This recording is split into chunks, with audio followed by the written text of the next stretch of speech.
Any questions? There's no questions there, but, the statements, okay. So here's what's coming up here on the In Wheel Time Car Talk Show. Well, just the things that we have planned, because I know from past experience in this 3-hour spectacular award-winning broadcast that there will be some unexpected items that come up that we always have a fun time with. It almost seem like they're scripted, but they're not. We're just a bunch of goofballs. Stay tuned for the debauchery. So Robert Selkowitz, Catskill Conquest Rally, is going to be our first guest up. Donnie Boy here is going to be doing a review of the Mercedes-Benz Candyman van. I liked it. I thought it looked real good. You wrote that, but I went with it. Did you turn that on over there? No. Do you want me to? You mean the broad? No, I haven't turned that on yet. I was looking for it. The main switch. Well, here. Okay, that's why we jump on a couple of minutes early. I know. Now we should be push that button, turn that on. Yeah, exactly. Lift that bell. Thank you for reminding me, because I would have totally screwed it up. But anyway, also later on this hour, George Skelton's going to join us. Oh, good. George is always a hoot. With an EV car rental review. Oh, Lord, help us all. Pucker factor. There's that. Jeff's going to have the 10 fastest cars under $10,000, and the list of hits goes on and on. Is he going to put on his mullet? Probably. No. We hope so anyway. I got my hair cut. All right. So here we go, ladies and gentlemen. Thanks. It is the In Wheel Time Car Talk Show. Coming up, we talked to Robert Selkowitz with the Catskill Conquest Rally. Had a chance to drive the new 2021 Mercedes-Benz 3/4-ton Sprinter cargo van. And I'll give you my big thoughts on it. We'll also have the cruise-in calendar, and later, Conrad has This Week in Auto History. It's just ahead on the In Wheel Time Car Talk Show. Howdy, along with Mike Out of This World Mars, King Conrad DeLong. We always need more Jeff Zekin. We do. I'm Don Armstrong. Glad you could join us on this Saturday. It's going to be a fun Saturday. And by the way, if this is a broadcast that you're listening to on a podcast, in the podcast form, I can tell you that we record this on a Saturday morning, generally speaking. And this is August 20th. Mm-hmm. Yeah. That Saturday morning. That Saturday morning. 2022. Right. What? So just so you'll know, get a lay of the land here, because it can be confusing. Well, are they live or are they not live? Well, we're live on a Saturday morning. At this moment, if you're listening on a podcast. Do they still make Memorex? Probably. In what form? Oh, and why? I don't remember. I don't know. Do they still make cassette tapes? No. Well, they're probably, but they don't make CDs anymore. That's going away too, right? That's gone away. No, because everything's downloaded. I better keep up. That's why Don's talking about podcasts. Yeah. Because we can't sell CDs of this, but we could sell a podcast. Sell them out of your trunk. Or give away a podcast. Or your candy van. Let me tell you about the trunk situation that I had back in the Richardson Chevrolet. Did I tell you this? Does it include bottles of wine? It does. It includes bottles of wine. Oh, boy. I took Stan home down in the 3rd Ward where he lived. And I'll have to tell you that Stan says, "Hey, man, I'm going to treat you this Saturday morning." I said, "Okay." So we drive into an area of the 3rd Ward. I'm going, what am I getting myself into? I'm driving in Mom's Buick. Okay, nice. Her 69 Buick Skylark. The one-wheel burnout car. The one-wheel burnout car that I ruined the right rear tire on it. Dad couldn't figure out what the hell was going on. Exactly. He wasn't that dumb. At any rate, so we go down there and pull into that alleyway. Hear all these cars in there, diagonally, all parked together with the trunk lids open. I'm going, what in the world is going on? Stolen liquor. You're selling stolen liquor. So we were in there looking for Boone's Farm. Of all the stolen liquor. All the stolen liquor. No Pinot Grigio or anything like that. I'm going to go to Boone's. Do you have a wine list, please? He's not going to go to vodka or whiskey or something. So I'm looking for the guy any Strawberry Hill that steals Boone's.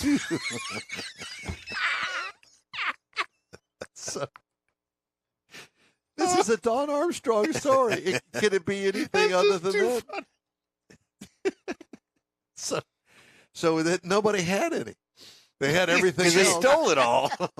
I wonder why. So he says, just go down the street over here. So we go down the street, and there's this 2-story house sitting by itself. Everything else had been torn down. Is it still there? I don't know. I don't go down there. And you just pull in there. And there's a ramp for the driveway, but there's no driveway because there's no house. Just pull in there. Just pull around the back of the house. Okay. So I pull around the back of the house. I'm going, here, I'm riding in the lady's backyard. Pull around, and then go around the other side of the house. Pull up there to the window. Pull up there to the window. Of course, the window's way up there. And she looks at me and goes, what do you want? And Stan leans down and he goes, you got any Boone's Farm? And she says, yeah. You want it cold? Yeah. $2. Okay. $1 for one. Strawberry Hill. Of course. $1 for the other one. Apple. Ice cold. $2. Here you go. Stan says, which one you want? I said, I don't know. Well, here, you take the Strawberry Hill. We sat in that lady's front yard and swallowed down an entire bottle of Boone's Farm Strawberry Hill for me and apple for him. I have no clue how I made it home. No clue whatsoever. It'll do it to you. I took him home, and somehow I made it back home. I don't know. Give me a ticket, arrest me. I didn't know. I'd never drank wine before. And I never have drunk it since. Much less Boone's Farm. Boone's That's not Farm. wine. Well, at least it wasn't Franzia. In a box. In a box. In a box. In a box. I've drank Franzia. All right. Well, now that we've gotten that confession out of the way, Stay tuned. there's more to come. As a matter of fact, we do have Robert Selkowitz on the line with us with the Catskill Conquest Rally. Robert, it's great to see you, and thanks so much for joining us this morning and putting up with that story. Well, I'm waiting, so ready to go. What can I tell you? Well, have you ever had any experiences like that? With Boone's Farm? No, I can't say that I have. Okay, well. How about Ballantine beer? No, up here I drink Propeller. I'm speaking to you from Dunvegan in Cape Breton Island, Nova Scotia. Oh, my gosh. Very good. Nova, Yeah, really. I'm up here on the coast of Gulf of St. Lawrence, and after we finish, I may go for a swim or out in a boat or something. Beautiful. I'm a painter. Beautiful. I'm a landscape painter. So- And I developed the rallies out of my knowledge of the region in the Catskills, where I've lived in 5 different homes since 1975. Okay. When I was a Boy Scout, Camp Reed used to be up that way somewhere. It was one of the National Boy Scout America camps. The Catskills, the Catskill Park is a 700,000 acre preserve that includes public and private land. And so there are hamlets and homes within this, and it's also the principal watershed for New York City. I actually live in the hamlet of Ashokan. Oh. And the Ashokan Reservoir provides 40% of New York City's water. Now, we've got incredibly beautiful landscape and roads. And I was on a committee to create the Catskill Mountain Scenic Byway. And in the course of looking for events, I remembered the story of the 1903 automobile endurance run. And it turned out that they drove right past my house up what is now State Route 28. Oh, cool. And it was an 800-mile trek, 34 competing cars from 17 American makes: Packard, Pierce Arrow, Franklin, Locomobile, Rambler, Hayes Apperson. Some became great American makes. And I have the rally book we do, but when I look in the thing, it's backwards, right? But you can see the photograph. That's a Pierce Arrow in 1903. And here is a 1903 Rambler. And I was so taken by this because it's really out of the mists of time, the very birth of automobiling and also road building. And what I discovered was around 1898, they passed laws to allow the public bonding of money, state and county money for roads. And before that, it was the colonial system where the farmers and the residents would contribute days of labor, 4 or 5 days of labor. And that was it. They used to say in Delaware County, the cows kept the roads open. Oh. But by 1903, 20 miles up the Esopus Valley, which is now part of the Catskill Mountain Scenic Byway, had been paved with top-of-the-line crushed local bluestone macadam paving. And so the endurance run people picked that route to get into the mountains. The state engineer in his report, I have town board minutes documenting the process. It was really, really interesting. And the state engineer said it'd be one of the most beautiful roads in the state going into the heart of the mountains.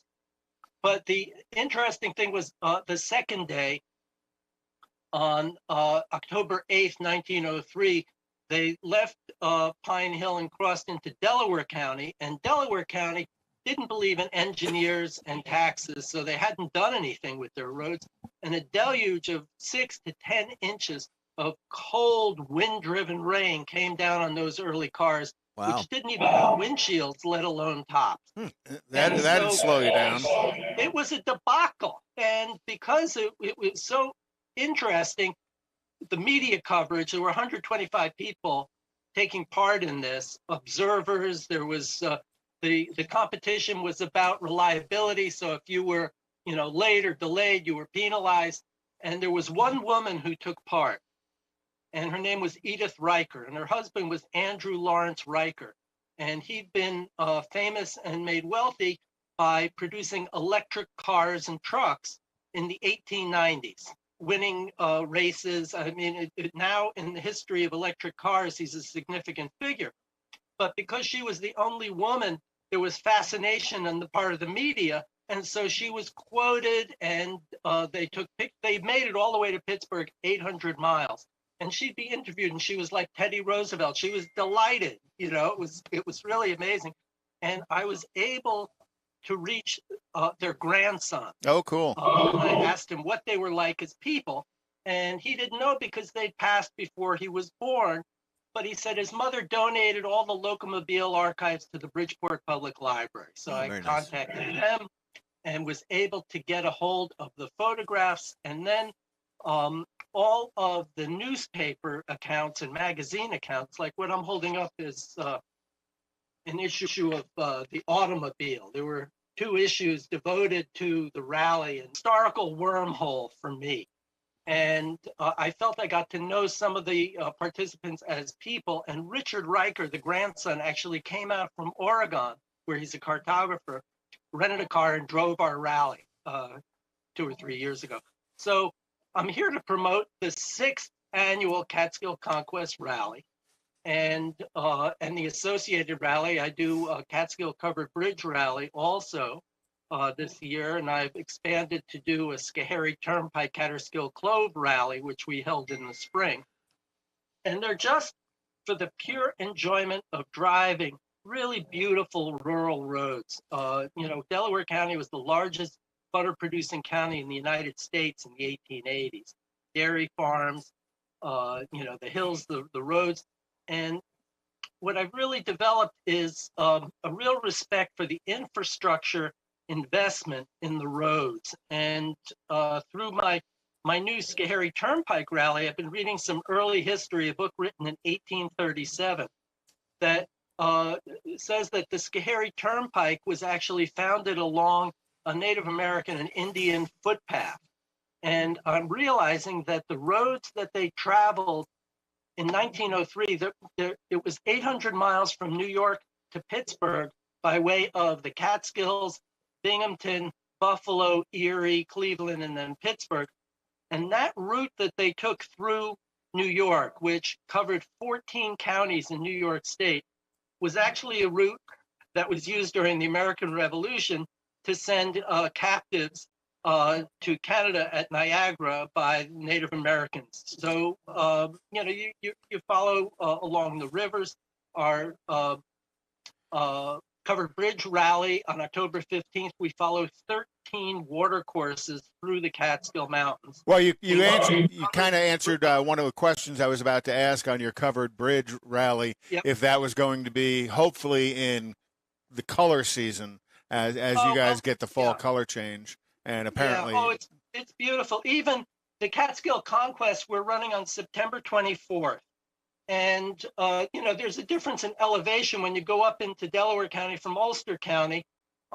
We start in Mount Tremper in Ulster County. It's about 110 miles from New York City. And you go back several weeks when, the elevation. So we had beautiful color last year on our Catskill Conquest. I always think about Columbus Day as kind of a peak, and that weekend, October 15th, is right in there. It's Wow. a beautiful time of year. And so you guys got some questions? Yes. Does the rally limit the year models of the cars? No. And, look, this came out of kind of a regional economic development initiative. The Scenic Byway is about promoting the area. I have sponsors from Haggerty, the Emerson, John Anderson, Delaware County. And the In Real Time Car Talk Show. Absolutely. So it's open to everyone.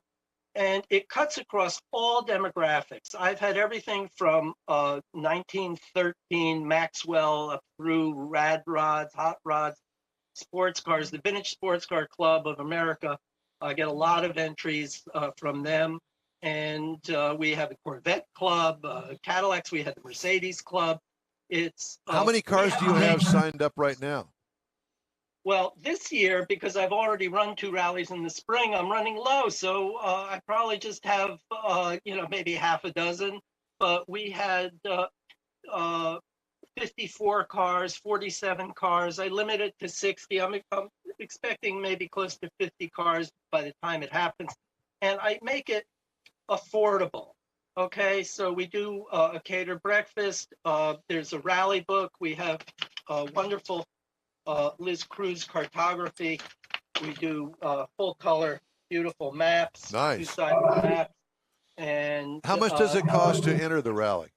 It's $100 per car Oh, that's for nothing. the Catskill Conquest, and $50 per car for the Covered Bridge Rally. What is the price of gas up there? Well, I've been in Canada since the end of June. I was paying $2.09 a liter. It's now down to $1.77 a liter.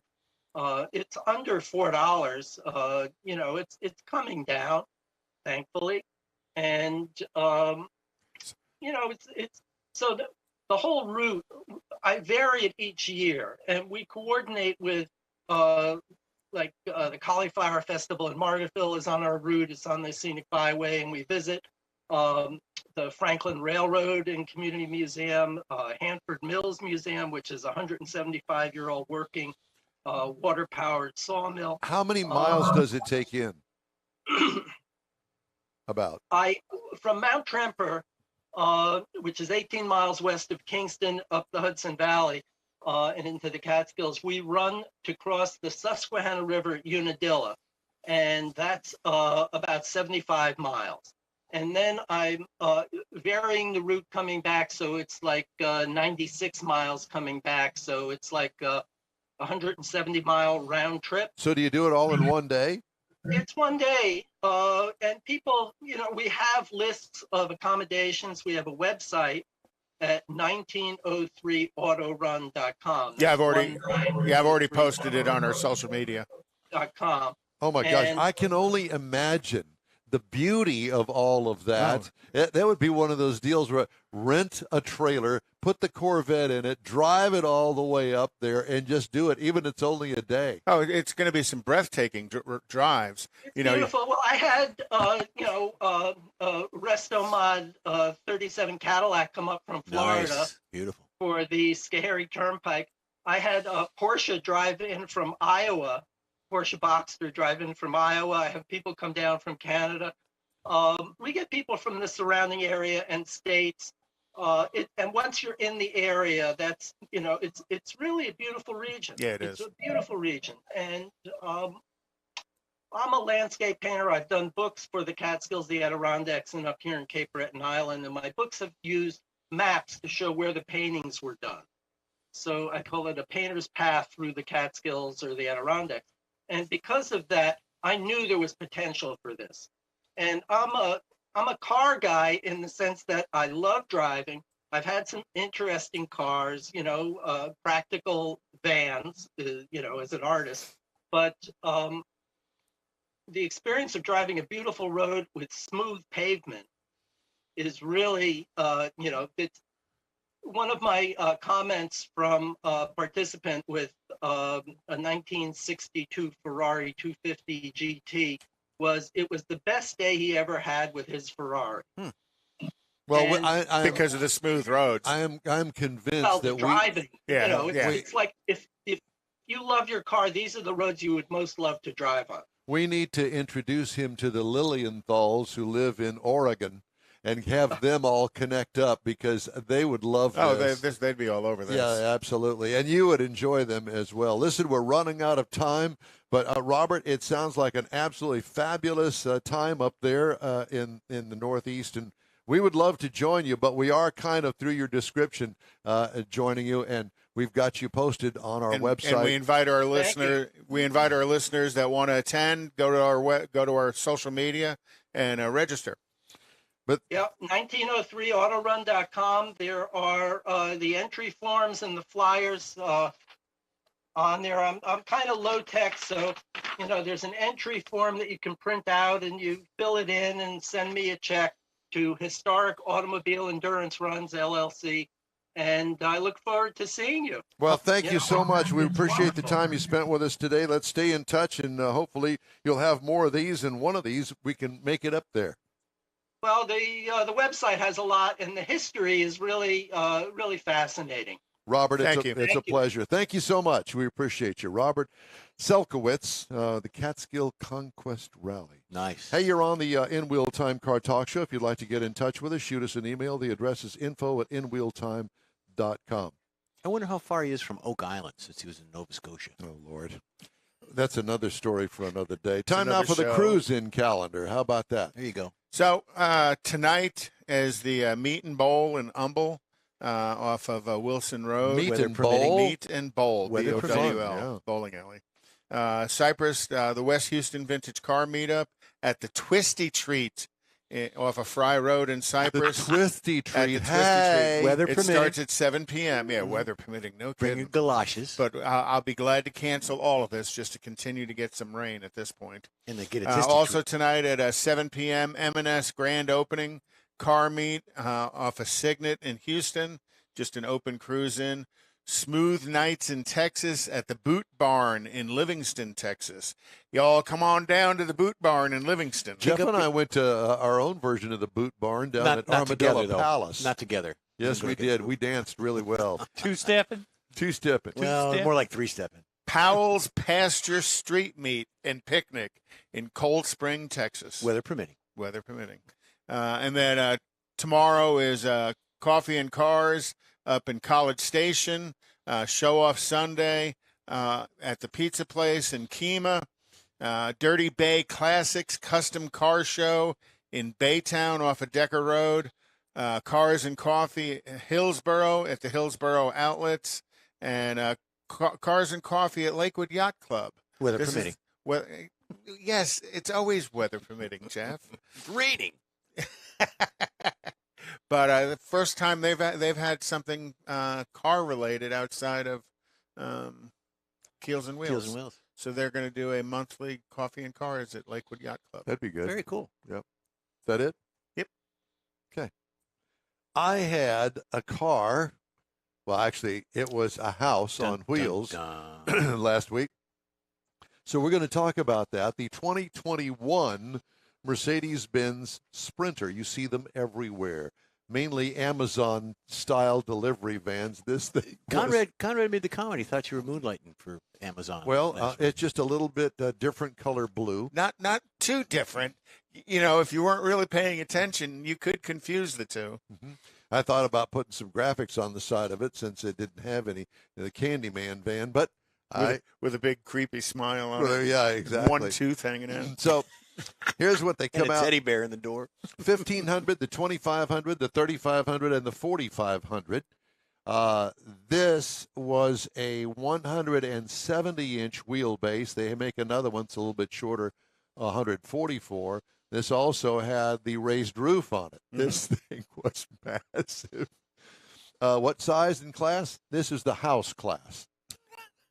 How many passengers? One driver, one passenger in this one. Now, They make a passenger van Mm-hmm. out of this as well, but we're going to focus on the cargo van. They make a glamper out of it too. Let me tell you something, and it would make a perfect size glamper because you can stand up with headroom, even standing up inside Doesn't a this one. coroner's office have one of these? Probably. No, not that big. Because once you get into the coroner's office van, you're already horizontal. So Stack 'em forget deep. that. Exterior changes from last year, none. But this year they have a new 4-cylinder diesel option. I'll tell you what I had here in just a second. Exterior features, Mercedes-Benz grille with emblem. The rest of it is just a square box, my friends. That's about it. We had the optional high roof version, which I mentioned to you.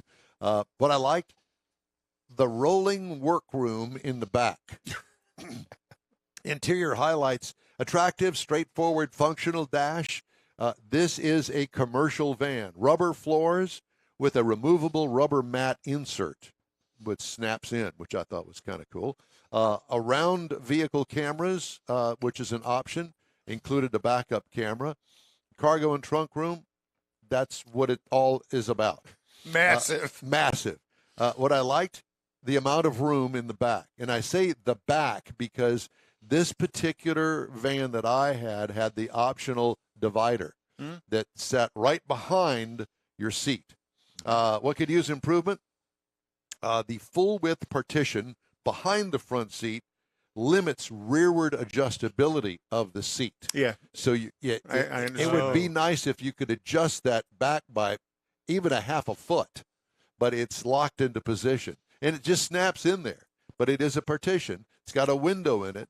And but it tremendously helps the AC performance for the front passengers. You Can you imagine how hard it would be to air condition that cave behind you? and it's huge. I had the optional 3-liter V6 turbo diesel with 188 horsepower, but 325 pound-feet of torque. And it had a very heavy-duty trailer hitch on the back of it, I can only imagine. 7-speed automatic transmission. Some of the smaller engine models have a 9-speed automatic. Tow rating, 5,000 pounds. Haul rating, 3,318 pounds. Miles per gallon, this is not rated because it's a 3/4 ton van. But I got 18.1 miles per gallon That's over not 307 miles. That's No, not it's bad. not. Yeah. Pretty good for Yeah. moving a house. Pretty much. What could use improvement? A little bit of turbo lag from a dead stop. Yeah. But it's not really offensive. It doesn't interfere with Not a anything. race car. It's not, and you get used to it. It's like anything. Ride and handling, easier to maneuver than you would Really? expect, because the turning radius, despite its 170-inch wheelbase, actually can make some fairly tight turns. Wow. Yeah, you'd be surprised. What could use improvement? Well, it's stiff when it's unloaded.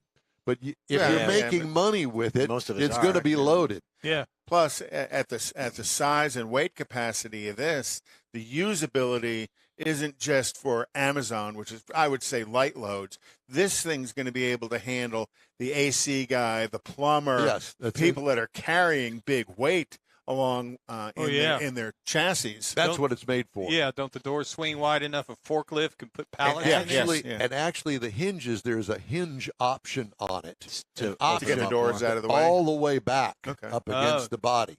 And that's what I had on this one. It had lots of options on it. Base trim price, $48,000. Price is tested $59,555, but it was That's loaded. not a bad price No. for that size of a 3/4 ton vehicle. truck. Right. Remember all the options, including the V6 diesel. Right. Base model price, $36,000 for the 1,500 half ton with a Be the 144-inch short, wheelbase the short level. and the 2-liter turbo 4. Now, going up against other competitors, the Ram ProMaster low roof 1,500 starts at $39,490, which kind of surprised me actually more than the Mercedes. Ford Transit cargo van low roof 150 starts at $35,270, and the Chevy Express, the old school style van They've that been they building still that van make, for 30 years. and like they that still van. doing the crappy paint job on it where it peels off. Yes, No. yes. That's a hallmark of that van. That's why you buy it. That's the I'm 10 years old indicator. Because that's when the paint just literally peels off. Hey, I want to remind everybody that the In Wheel Time Car Show streams on the iHeartRadio app and Facebook, YouTube, and InWheelTime.com. 30-minute podcasts are available from your favorite podcast provider.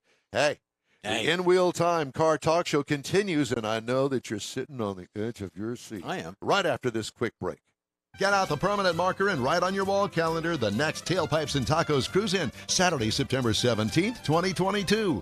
It's the fall edition of Tailpipes and Tacos at the Loopy Tortilla in Katy, 8 to 11 a.m. It's the only place cruisers compete for Loopy's Chili Pepper trophies and other prizes. There's no charge to enter your vehicle for Best Hot Rod, Best Classic, or Best Modern Classic. Tailpipes and Tacos is Houston's coolest and most unique cruise-in and is your opportunity to see the best hot rod, show cars, classics, and resto mods. And get Loopy Tortilla breakfast tacos with adult beverages. There's no entry fee, and cars will automatically compete for those much sought-after custom Loopy trophies and other prizes. It happens at the Loopy Tortilla Tex-Mex in Katy on the Grand Parkway at Kingsland Boulevard, just south of I-10. It's Tailpipes and Tacos Fall Edition, Saturday, September 17th. The In Wheel Time Car Talk Show will be there too. Celebrate the beginning of fall and the return of the Tailpipes and Tacos Cruise-In, Saturday morning, September 17th, 8 to 11 a.m. We'll see you then, weather permitting. Want to take a minute to tell you about Gulf Coast Auto Shield, a Houston detail company like no other. Gulf Coast Auto Shield offers paint correction services that'll give your car, truck, or SUV a like-new shine. Afterwards, you want to protect it with a professionally installed nano-ceramic coating or protection film. Worried about your very expensive windshield getting damaged, broken, or cracked? Let Gulf Coast Auto Shield install ExoShield, a windshield protection film. Give John Gray a call today or check out their website, gcautoshield.com. Hey, whether you own a new, ultra-expensive, exotic, or a 5-year-old Suburban, Gulf Coast Auto Shield will help keep your investment looking like the day it rolled off the assembly line. Gulf Coast Auto Shield is conveniently located on the South Sam Houston Parkway, just south of I-69, the Southwest Freeway. Meet the staff and check out all of their services online right now at gcautoshield.com. This is the In Wheel Time Car Talk Show. Just ahead, thought about renting an EV? Neither have we until now.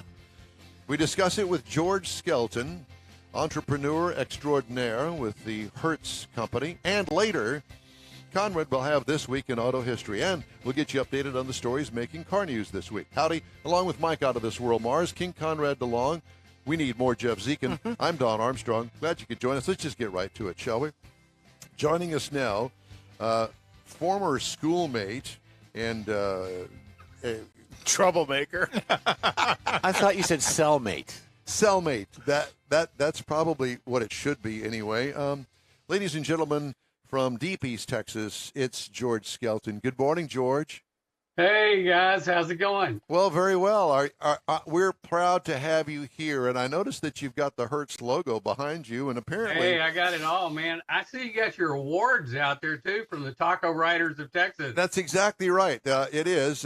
It's the Tacos Award, and we wanted to put this out here just for you to let you know that we haven't lost track of you, and we're reminded every weekend of your fandom. Oh, okay. Well, I want to thank Jeff for the free tacos, man. They're You're great. welcome. You're welcome, sir. Yeah. So, George, we understand that there's been some sort of hiccup or something that has jogged you into calling in on the In Wheel Time Car Show regarding car rentals. And apparently, you've had some experience in this? Well, In Wheel Time keeps talking about EVs, and Hertz is going nuts on renting EVs across the country. And They're going to have over 100,000 EVs by the end of the year. Wow. well, no, I had no clue. Now, have you had any personal experience renting one? I've been setting them up. I just came back. We've been out traveling a little bit and came back from Hawaii. I paid the highest rental I'd ever paid on two cars in Maui and Oahu. And I was looking for a solution, and Hertz said, well, why don't you rent an EV? And so that's what you did. And I assume that you're talking about the high prices of the cars mainly because of, I can only imagine, the price of gas on any of the islands. Well, plus the fees getting in and out of the airport. So were the EV rentals less expensive than the gas-powered rentals? Yeah, absolutely. In fact, when you compare them, you take a luxury car like a Cadillac XT5. Of course. This is a one-day rental at LAX. It'll cost you this total with gas $333 Whoa. A day? Whoa. a day. A large premium of Buick Regal will cost you $251 a day. If they have inventory. Yeah. Now, the EVs, if you take the standard range Model 3 Tesla, it's $167 a day. Oh, wow. That's cheap. And the Wow. Model Y is $186 a day. Well, it's cheaper than the other vehicles, but oh my gosh, that's awfully expensive. I've flown in and out of LAX, so this had to be 10, 12 years ago, a lot cheaper than that. in business, I traveled a lot, and I'd go in and out to see clients and come, I wouldn't really go that far.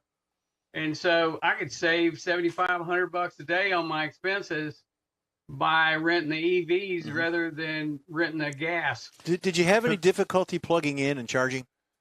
Or I didn't charge any. So do you have to return it fully charged like you had to return it? No, you got to return it with at least 10%. And I asked that question for Don. What happens if you're in traffic and the battery goes dead? And the service people at Hertz said, "Don't do that, please." Yeah, well, yeah, you do that on purpose, don't you? Yeah. No, not at all. But Hertz keeps saying they've saved customers over $12 million on gas this year. Oh, yeah, I believe it. At $400 a day, why not? So do you think Hertz is promoting the EV in those markets by having the lower price? Because when you look at cost of car, those costs of car for the inventory, probably not too much difference between the Regal and the S and the XT5. Well, they probably are reducing them some to attract people, but overall, it's making a big impact on travel. And some of my former business colleagues were saying, yeah, we started to switch over to use EVs, and Hertz has now ordered 50,000 more Teslas. But right So now, they're going to be up to 150,000 Teslas by next year. right now, Tesla's all they've got, at least when you go to their website. They're going to add Polestars Right. into their fleet I think they're from Australia. Polestar is Sweden. It's off it's Volvo. a isn't it? Volvo. Yeah, It's a good-looking Yeah. car, Their too. electric platform. I've seen a couple on the road. But Mike asked me a question about insurance because that's my background and everything. And so I called Mike's cousin, Boudreaux, Yeah. over in New Well, Orleans. Boudreaux and Thibodeau. And he said that Mike's DeBio mutual policy wouldn't cover him driving a Tesla. So you need to be real careful when you're insuring one of these things. Make sure that you got coverage under your personal policy. If you don't take the insurance from Hertz, and if you lose the key, it costs you $50. If you lose the plugs, I don't know, it could cost you more than that if you forget the cables and stuff that go with it. Well, I have to tell you, I had a conversation with the Enterprise Rent-A-Car lady that I work with out at Hobby Airport, and she told me, she said, if you ever do anything, your car insurance, yes, it covers the rent car stuff, but you are ultimately responsible. And if your insurance company says, we're not going to cover that wreck that you had because it's your fault, you plowed through the intersection, hit somebody else, it's on you. All of it's on you. Right. And the rent car company will come after you. Oh yeah, for sure. You signed documents agreeing to that. And so even though it's like $35 a day, at least out at Hobby Airport, for regular standard car insurance for your rent car, buy it because you don't want to have to deal with something like that. Some of your credit cards, mine does. Some of So your if you credit have a cards. credit card that has that coverage, right. you ought to use it. Yeah, I have Because- used because- it once. Hertz is only providing you with the minimum limits of coverage for your car, unless you're doing a commercial rental and they have a contract with your company. So it's kind of a kind of a crazy thing, but these Teslas are pretty cool. And Don, the problem for the Boone's farm keeping it cool, man, you got a frunk. You got a frunk. Yeah, And you can keep your front iced down and your wine cooled. Well, the frunk's in the front, and then the drunk's in the car. Something like that. Yeah. Hopefully not. So let me give you a little bit of history with George Skelton. And Oh, I. boy. We go back to grade school. Phone lines are open. Yeah. Yeah, grade school. So I've known George for that long. That's a long time. I was going to ask George if he knew any good stories about you, but I think we know most of them. Yes, you do, as a matter of fact. There's some that took place out in the parking lot in Westbury that you don't know about, but we won't repeat those, Don. Yeah, well, the reason you don't know We just about keep those between the two of you, right? And George's dad ran the Metropolitan Theater downtown. That's right, yeah. Matter of fact, I posted something on your Facebook page. Did you see that this saw morning? that. Yeah. What a great picture that is. It's a picture of Main Street. I don't remember the year, early 1900s, and it's pretty Wow. impressive to see. Don, the best thing about the Tesla for you, Yeah. the frunk, it gives you a place to kick. Excuse me. It's the donkey. It's the donkey. It gives you a place to keep Monty Monty. Monty the donkey. The while singing you're hauling donkey. ass. Thank you, Touche. George. So Touche. when you You're had welcome, buddy. when you had rented the Tesla from Hertz, no issues with range anxiety. You just didn't think you were going that far. It didn't hurt. Did they tell you how far you could expect to go? Yeah, it all was on the screen and everything. Okay. And again, like I say, for business travelers, it's no big deal if you're just going. It's cheaper than Uber at those rates. Well, you mentioned that you didn't have to do any charging. I was looking at the fine print on the some of the rental agreement. And it said if you charge it, Hertz wants you to go to a Tesla supercharger. Yeah. And then it's billed back to Hertz. Then Hertz sends the bill to you at some point in time whenever the billing catches up with it. It's And just like toll tags, the way Right. they do toll tags in Texas with rent cars, is it builds back to your Hertz count. Yeah. And if you happen to go someplace else and use their adapter or something like, you're paying for that out of pocket up front. Oh yeah, I would assume so. And they don't want you to do that. Right. So they clearly have some sort of an agreement with Tesla. Right. Yeah, Oh well, Markup yeah, charging. buying It's, yeah. 150,000 of them, I would hope so. And a markup But on the you price. you got to think from Tesla's point of view, what a wonderful way to get in 150,000 test drives.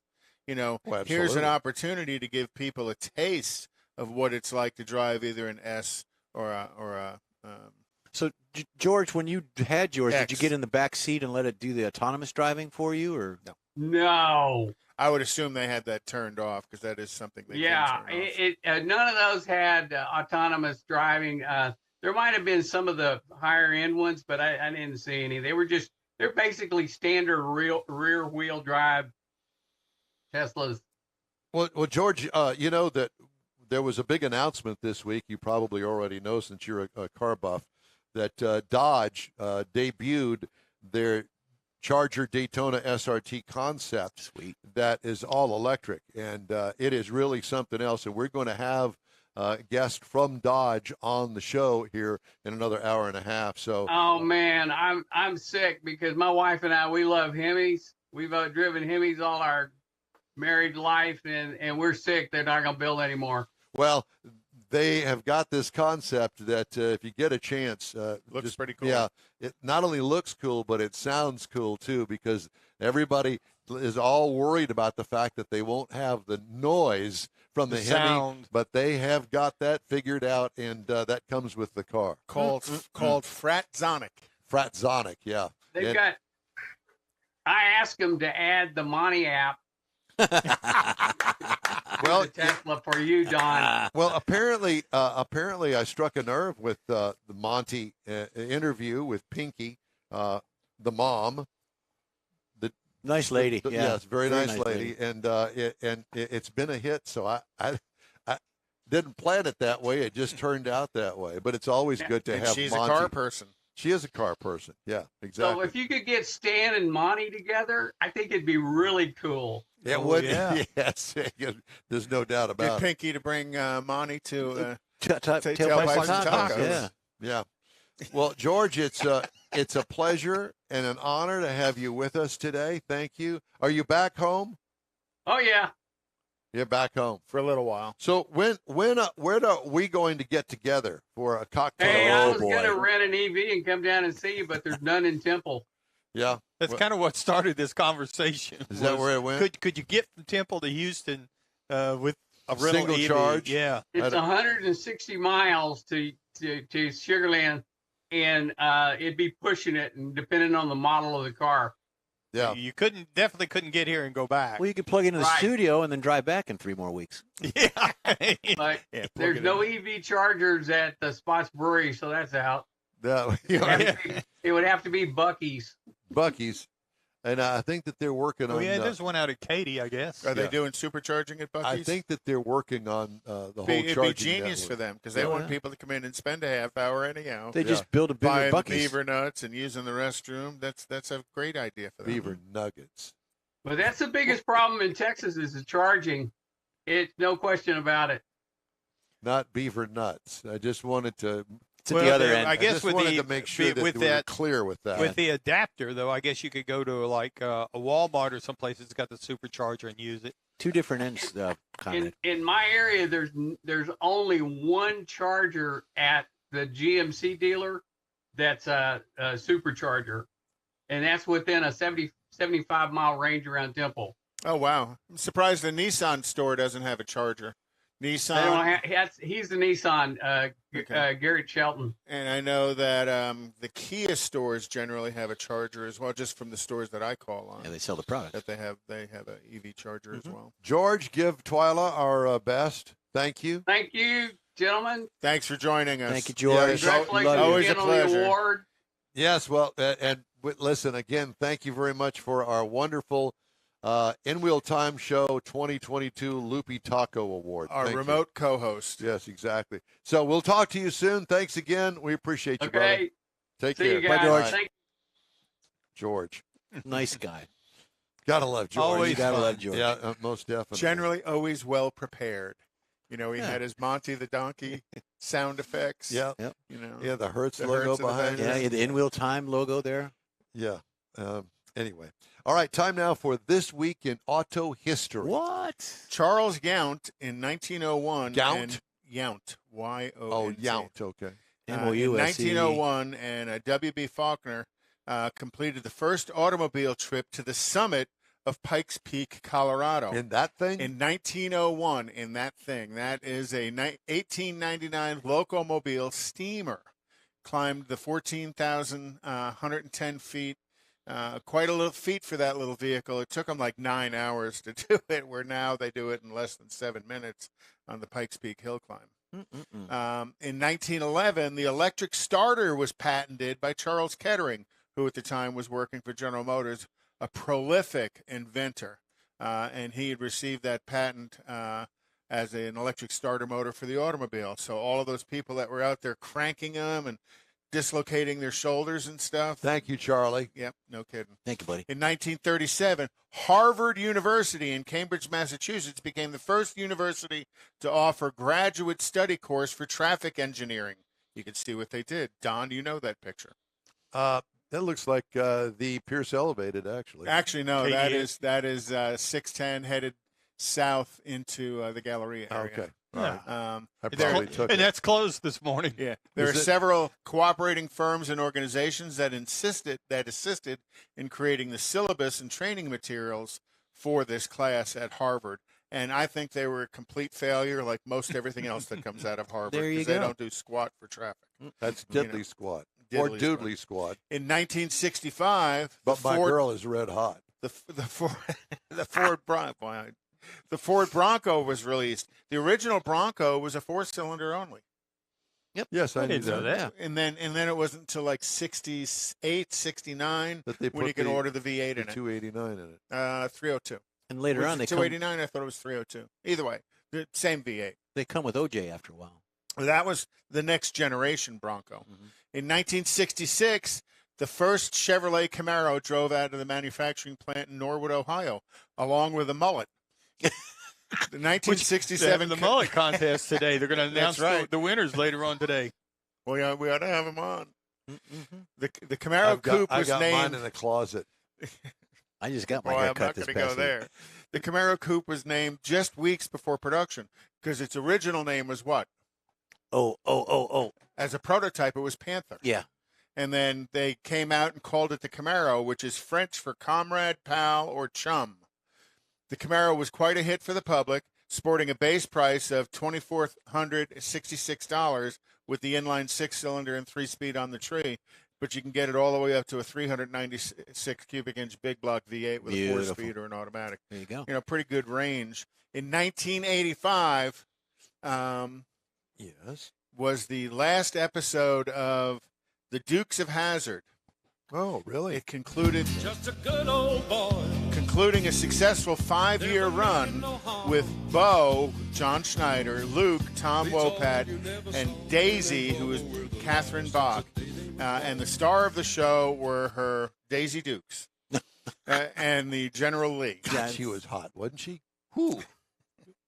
And then in 1988, Never the watched it. movie Tucker, The Man in His Dream, hit the U.S. theaters.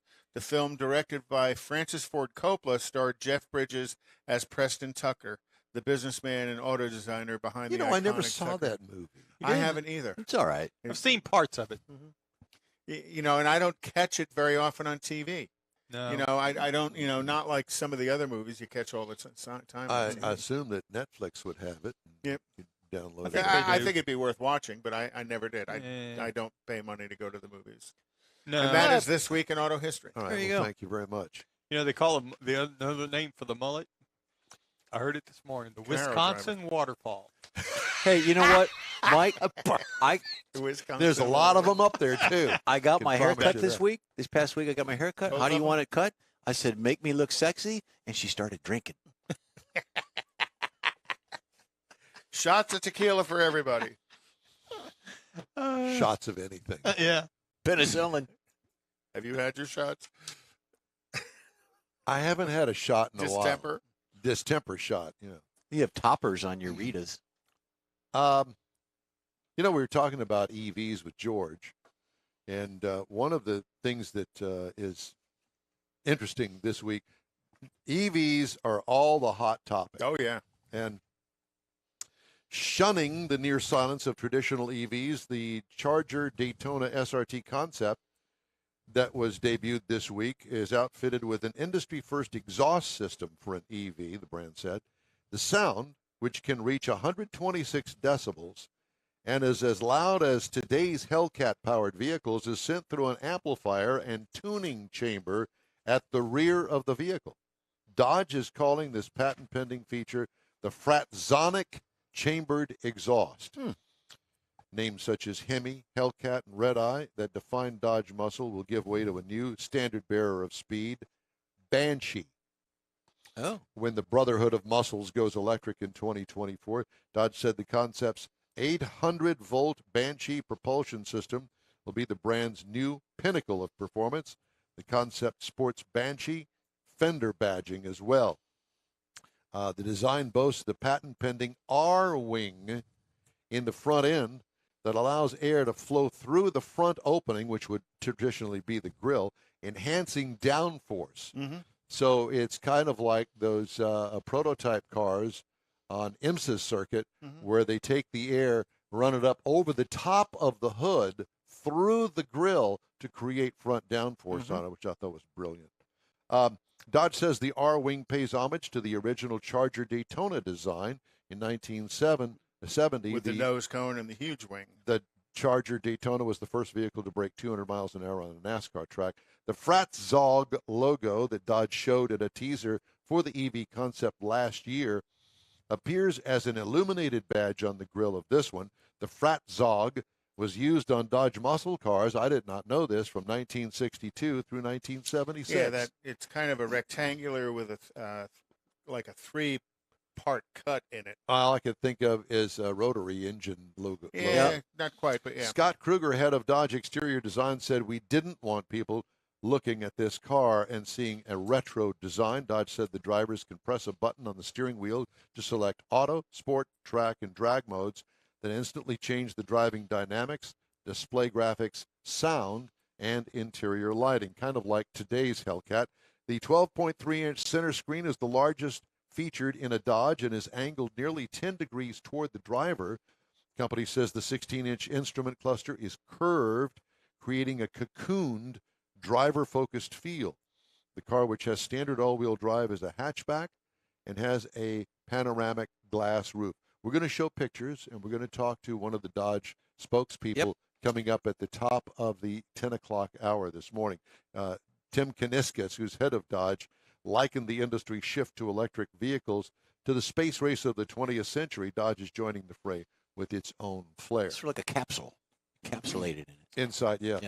And there's more uniqueness about this that we'll talk with when we have him on the air. Exactly. I mean, it truly is pretty industry first things they're doing. And we all kind of knew that Dodge was going to do something mind-bending, but we didn't know exactly which way it was going to go. And then you see it this week, you hear the car, you see the presentation, you can find it on YouTube and everywhere else.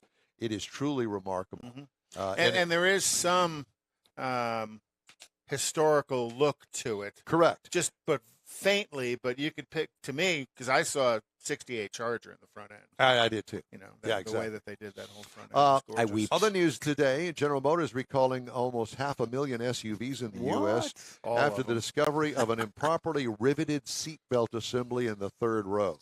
It sounds dramatic. It's not. NHTSA said the recalls affect the following 21 to 22 models: Chevrolet Tahoes, GMC Yukons, Chevy Suburbans, GMC Yukon XLs, Cadillac Escalades, and Escalade EVs. That's only for the third row vehicles. It's only for the third row, and the high probability they don't have parts in stock yet. I'm sure. The remedy is an inspection and possible replacement of the rear seat buckle assemblies. You just put the mother-in-law back there. Kind of weak, if you ask me.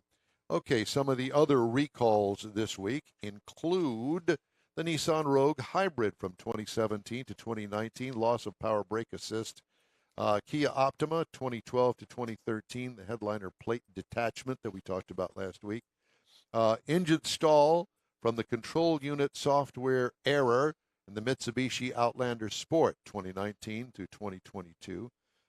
Rear lid is improperly manufactured on the Audi SQ5, whatever that is, for 2022. Hot rod sport wagon or SUV. Missing audio safety features in the Jaguar F-Pace for 2022. Don't get me started.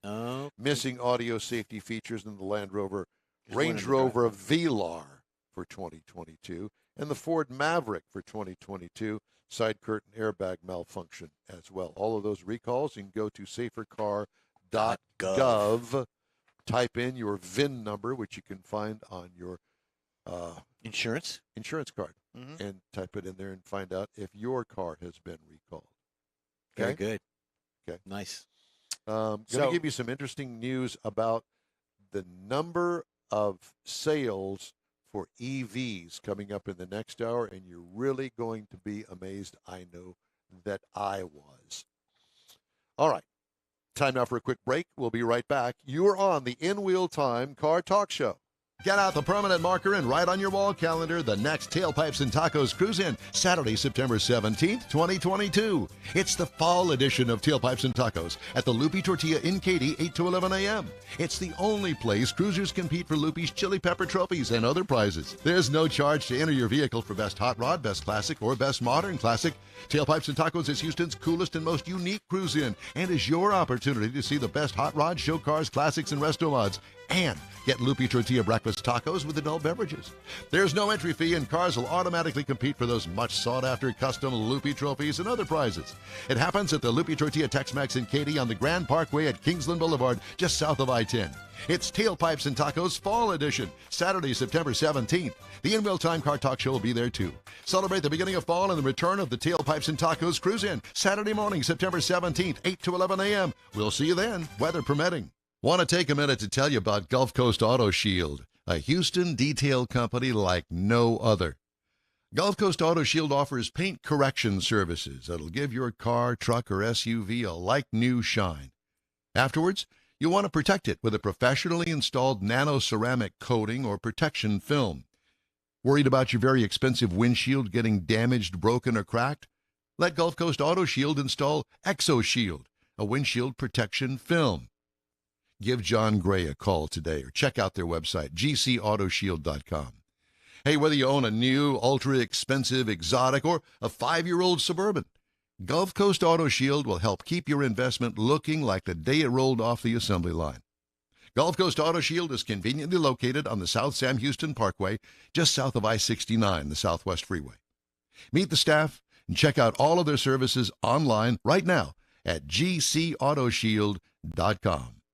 The In Wheel Time Car Talk Show is now part of the iHeart family. Now you'll have access to 24/7 Car Talk anytime you need a fix. Just download the iHeart Radio app and ask for In Wheel Time Car Talk, and there we are. Be sure to save us in your iHeart library for instant access. No matter where you are, you have the best Car Talk Show right on your PC, laptop, or mobile device and never have to worry about finding us again. Of course, you can always get access to our video and audio streams via InWheelTime.com and your favorite podcast channel, and all of this is free to you. From the iHeart Radio app, you'll not only hear our Saturday morning live show, but the best shows of the past, updated weekly.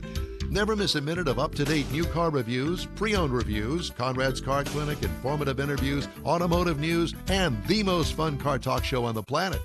Just download the iHeart Radio app, search for In Wheel Time Car Talk, save it to your library, and with a tap of the icon, you'll be in touch with your favorite Car Talk team. In Wheel Time Car Talk, streaming now on iHeart.com/In Wheel Time Car Talk. Be back. All right, thank you. It's the In Wheel Time Car Talk Show. Coming up, Jeffrey does the fastest cars under $10,000. You betcha. That'll be good, huh? I'm looking forward to it. I don't know whether you are. Well, Why are you looking at me that way? Because I didn't bring my mullet. I thought you were going to go in the house and get us all a mullet. You know Don't what? you have one in the closet? I do have one in the closet. Closet I mullet. think we're It's going at the back of the closet. Next to his we're red gonna pumps. That's his Wisconsin waterfall. His My Wisconsin They're going to announce waterfall. the winner of the mullet championship later on today, I believe. I'll bet Are you, they? I believe it's later today. Yes. I'll Well, bet you a donut they're wearing red pumps. We'll have to broadcast that. Don't you think? Somebody will. Somebody will. You know Somebody that. will. Howdy, along with Mike out of this world Mars, King Conrad DeLong. We need more Jeff Zekin, as we always do. I'm Don Armstrong. Suze is down below down there. I think you can see that she's joined us, and she is ready for a nap. She's nesting. She's Aren't we all? nesting right now, as we always do.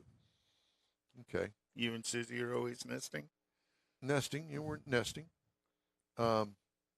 Mr. Mars, I'm going to let you help me here. Introduce our next Because guest. because I for some reason I don't have any of this written Yeah, mine's down. blank too. I don't know what happened. The blank but page? something No, I got a happened. blank So number. would you please be our guest? So we came up with ran across an event called the Fiat Freakout. What? Fiat Freakout. And this Yes. is going to be the first time that they're going to have it in the Woodlands coming up. The So- Woodlands? Or Woodlands. We pronounce it Woodlands. Woodlands. Woodlands. Well, you know, this is Neaterville. somebody from Neaterville that doesn't. Never Speak mind. English. I don't get out much. Speak Creole over there. But anyway, so we have our guest with us, Bob Rayner. Hello, Bob. Oh, I No, can't hear yeah, Bob. Bob, I Bob haven't is turned muted. Bob needs to unmute on Bob, his you end. got to unmute yourself down there. Well, when he unmutes himself, we'll hear it. Bob, on your screen, the bottom left corner. The little speaker thing there. Yeah. Yep. There. Is that you? Say something. No. He's still he's still muted.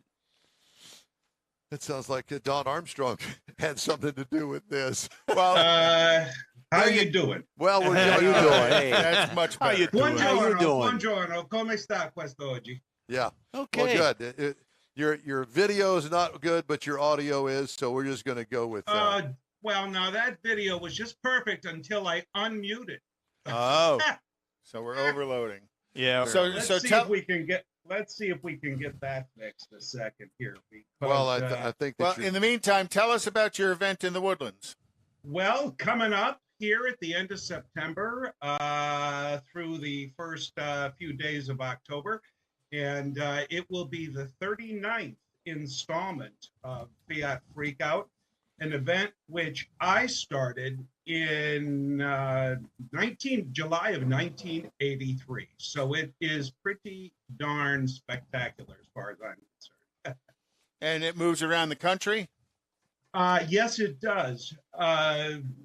We had our first, I don't know, 4 or 5, maybe half dozen. And I mean, we're going back almost 40 years.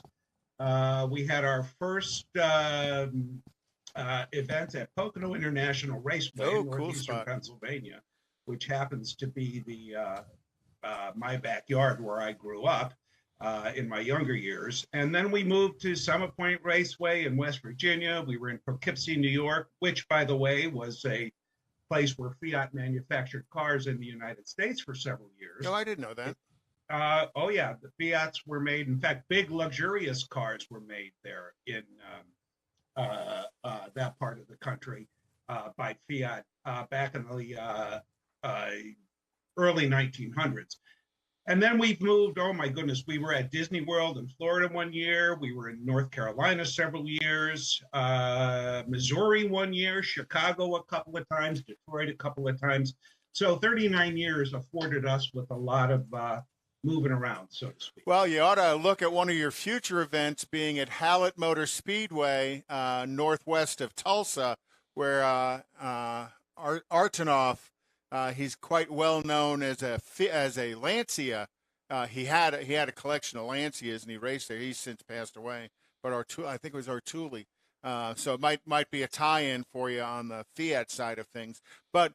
So you are everything Fiat and everything under the Fiat umbrella. So that's going to include both the Lancia and the Ferrari brands now, won't it? Always has since day one. Since day one, we've included Lancia, Ferrari. Well, we've incorporated all Italian cars. I will admit that primarily they included cars that were in the Fiat corporate family, if you will. Fiat eventually purchased Lancia, eventually purchased Alfa Romeo, was the majority owner of Ferrari for many years. Also some brands you may not even be familiar with, like Auto Bianchi, for example, and stuff. But there was quite a few under that Fiat corporate umbrella, and we embraced them all, including non-corporate cars as well. So basically, Italian cars.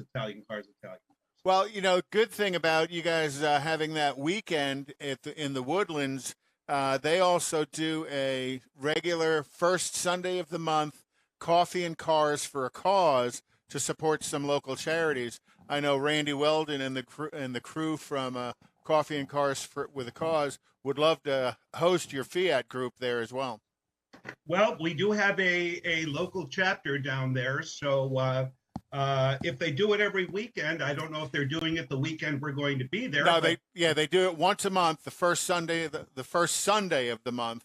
So that would go right and along. We will with you indeed be there on the first Sunday of October. That'd be a great tie-in for both of you. Good weather too. The door is open to. Well, I suppose if they're going to do it, regardless of whether we're there or not, then we'll be doing it side by side. Oh so yeah. Good thing. Yeah, it's a very good thing. So, what kind of Fiat do you own? Boy. Well, I look over 45 years-ish of owning Fiats. I've owned a whole bunch of them. I had 5 of them on my property a couple of months ago. But you're constantly trading, flipping, restoring, working on cars, et cetera, et cetera. So I am currently down to just one, which is the first time I've said that in maybe 20 or 30 years. And which one is that? I had 3 Fiat X19s on my property a few months ago, along with my wife's Fiat 500X and my current generation Fiat Cinquecento Fiat 500 Abarth. But 3 of my X19s went out to a fella in Ohio, Matt Brandon, Midwest Bayless, who's probably the greatest X19 expert in North America, races several of them, SCCA, whatever. So they're out there now because I'm going to take 3 cars and build one hellaciously fast street car. So cool. Great. So I have my Abarth here, which I do have tweaks and modifications done to. And but the X19 has been pretty much my favorite car since the day I laid eyes on one. Very unique looking vehicle. Mm-hmm. Yeah. Well, I just came back from 2 weeks in Italy in 2 different venues. Oh. In Sicily and also in Milan and Torino, 2 big groups celebrating the 50th anniversary of the introduction of the X19 in 1972. And so we went to drove the roads and the circuit of the famed Targa Florio in Sicily, where the X19 was first introduced to the world by Fiat. And then also we were up in Milano and Torino, but it was, quite frankly, the most incredible 2 weeks I think I've ever had in my life. It was I think the highest praise you can give to something, anything, a person, a product, whatever, is that it exceeds your expectations. And that venture exceeded my expectations. And I can tell you, in 15 days being away from home, I don't think there was 60 seconds that wasn't fantastic. So anyway, I'm still coming down off that Italian car high. So how can people find your Fiat event in the Woodlands? Oh, well, the easiest thing to do is to refer you to our club website, which is fiatclubamerica.com. It loads a lot faster if you don't put the triple W in front. fiatclubamerica.com, and there are links right on the homepage there, including a sample of our current club magazine, Ricambi, and that will take you to a page where you can find out about Fiat Freakout, register it. And I will say this too: if anyone loves Italian cars, we don't care if you even bring a car. I'm in suburban Philadelphia area in Pennsylvania. I'm flying down. I won't be having a car there, but it doesn't matter. A lot of people who have to travel great distances and maybe cannot for various reasons, they love the event so much that they come anyway. And if you love Italian cars and you want to be immersed in the finest group of car enthusiasts I've ever known in my life, and by the way, I've worked in the automobile industry for 15 years or so, traveling the country with all the major auto shows and what have you. I have emceed and been a host and MC and an announcer at everything from Concorso Italiano in Monterey to regular yearly Ferrari Club of America shows. Radnor Hunt Concours, one of the greatest Concours d'Elegance in the country, coming up this September out here. It's like I call it the Pebble Beach of the East. And in all those venues for 4 decades, I have never, I'm just going to tell you this straight up. I'm a little bit braggadocious here, but I've never met and known a group of automobile enthusiasts that can equal these wonderful, warm, friendly people. It goes way beyond the cars. Oh yeah, we've had people meet, get married, have babies. We've had funerals. Wow. I mean, it has become such a integrated family that people show up, cars or not, or anything. You have to experience it to believe it. Cradle to grave. Oh yeah. Well, you would need to get connected with Grady here in Houston at the Ferrari Club of Houston as well, because I know there's a huge contingent of Italian cars in the Houston market that show up at various meets all the time. And seeing that yours is very Italian centric, it would be a lot of fun to have you guys get together as well with the Houston Ferrari Club, and then also the Lamborghini Club here in town. And I know there's a pretty good Fiat contingent as well. Hopefully, that's good to know, and we're trying to capitalize on that.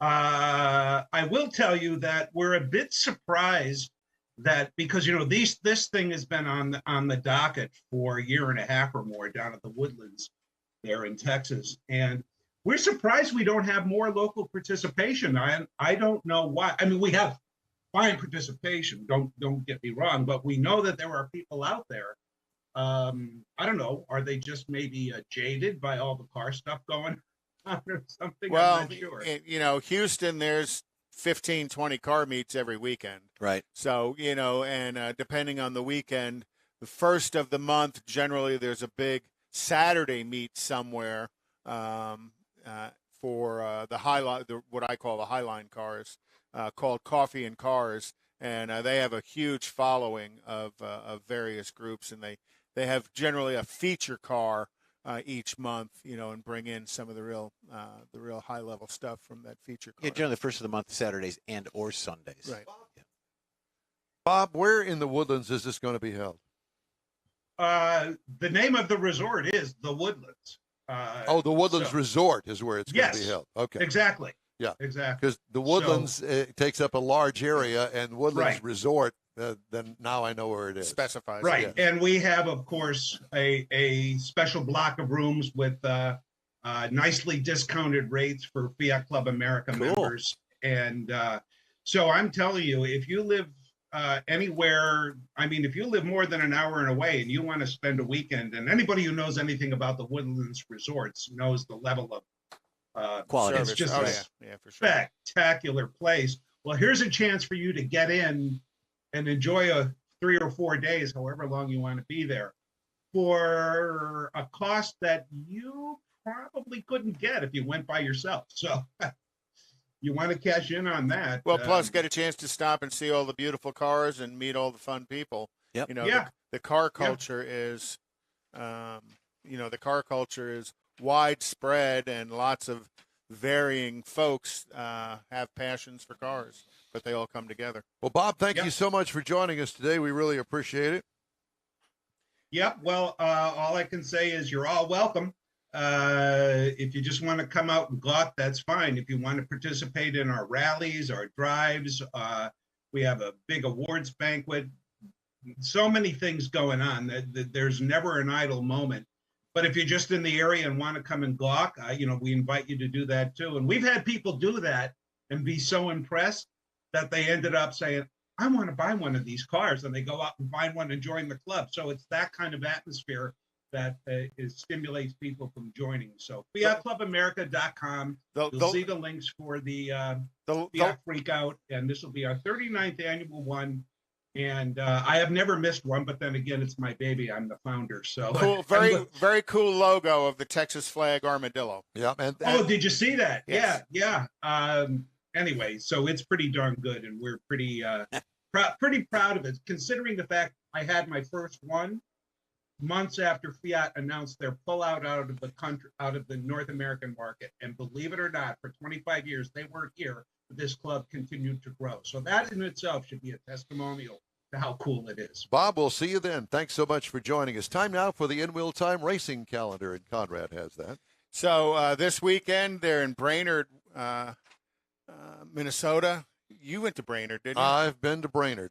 Worth going to? They say the it's- animal pit or whatever it It's is. called the Zoo. The zoo. Uh-huh. It's So supposed to be a lot of Brainerd fun. International Speedway, I think it's called, is a drag strip and is also a road course, Right. and all the camper area is over on the road, course. And the actual road course pavement is used for a ginormous parade of these bizarre conglomerations of automobiles that have wheels on them. That show The up. one that stands out in my mind is the 65-passenger school bus that had the entire back end of it chopped off. The only thing that was left was the floor, and somebody had mounted a great big, huge, long bar with bar stools all around it, and that was the Great idea. It was a great Wow. idea. And- Hang on. And then the 31st through the 5th of September is the U.S. Nationals for NHRA.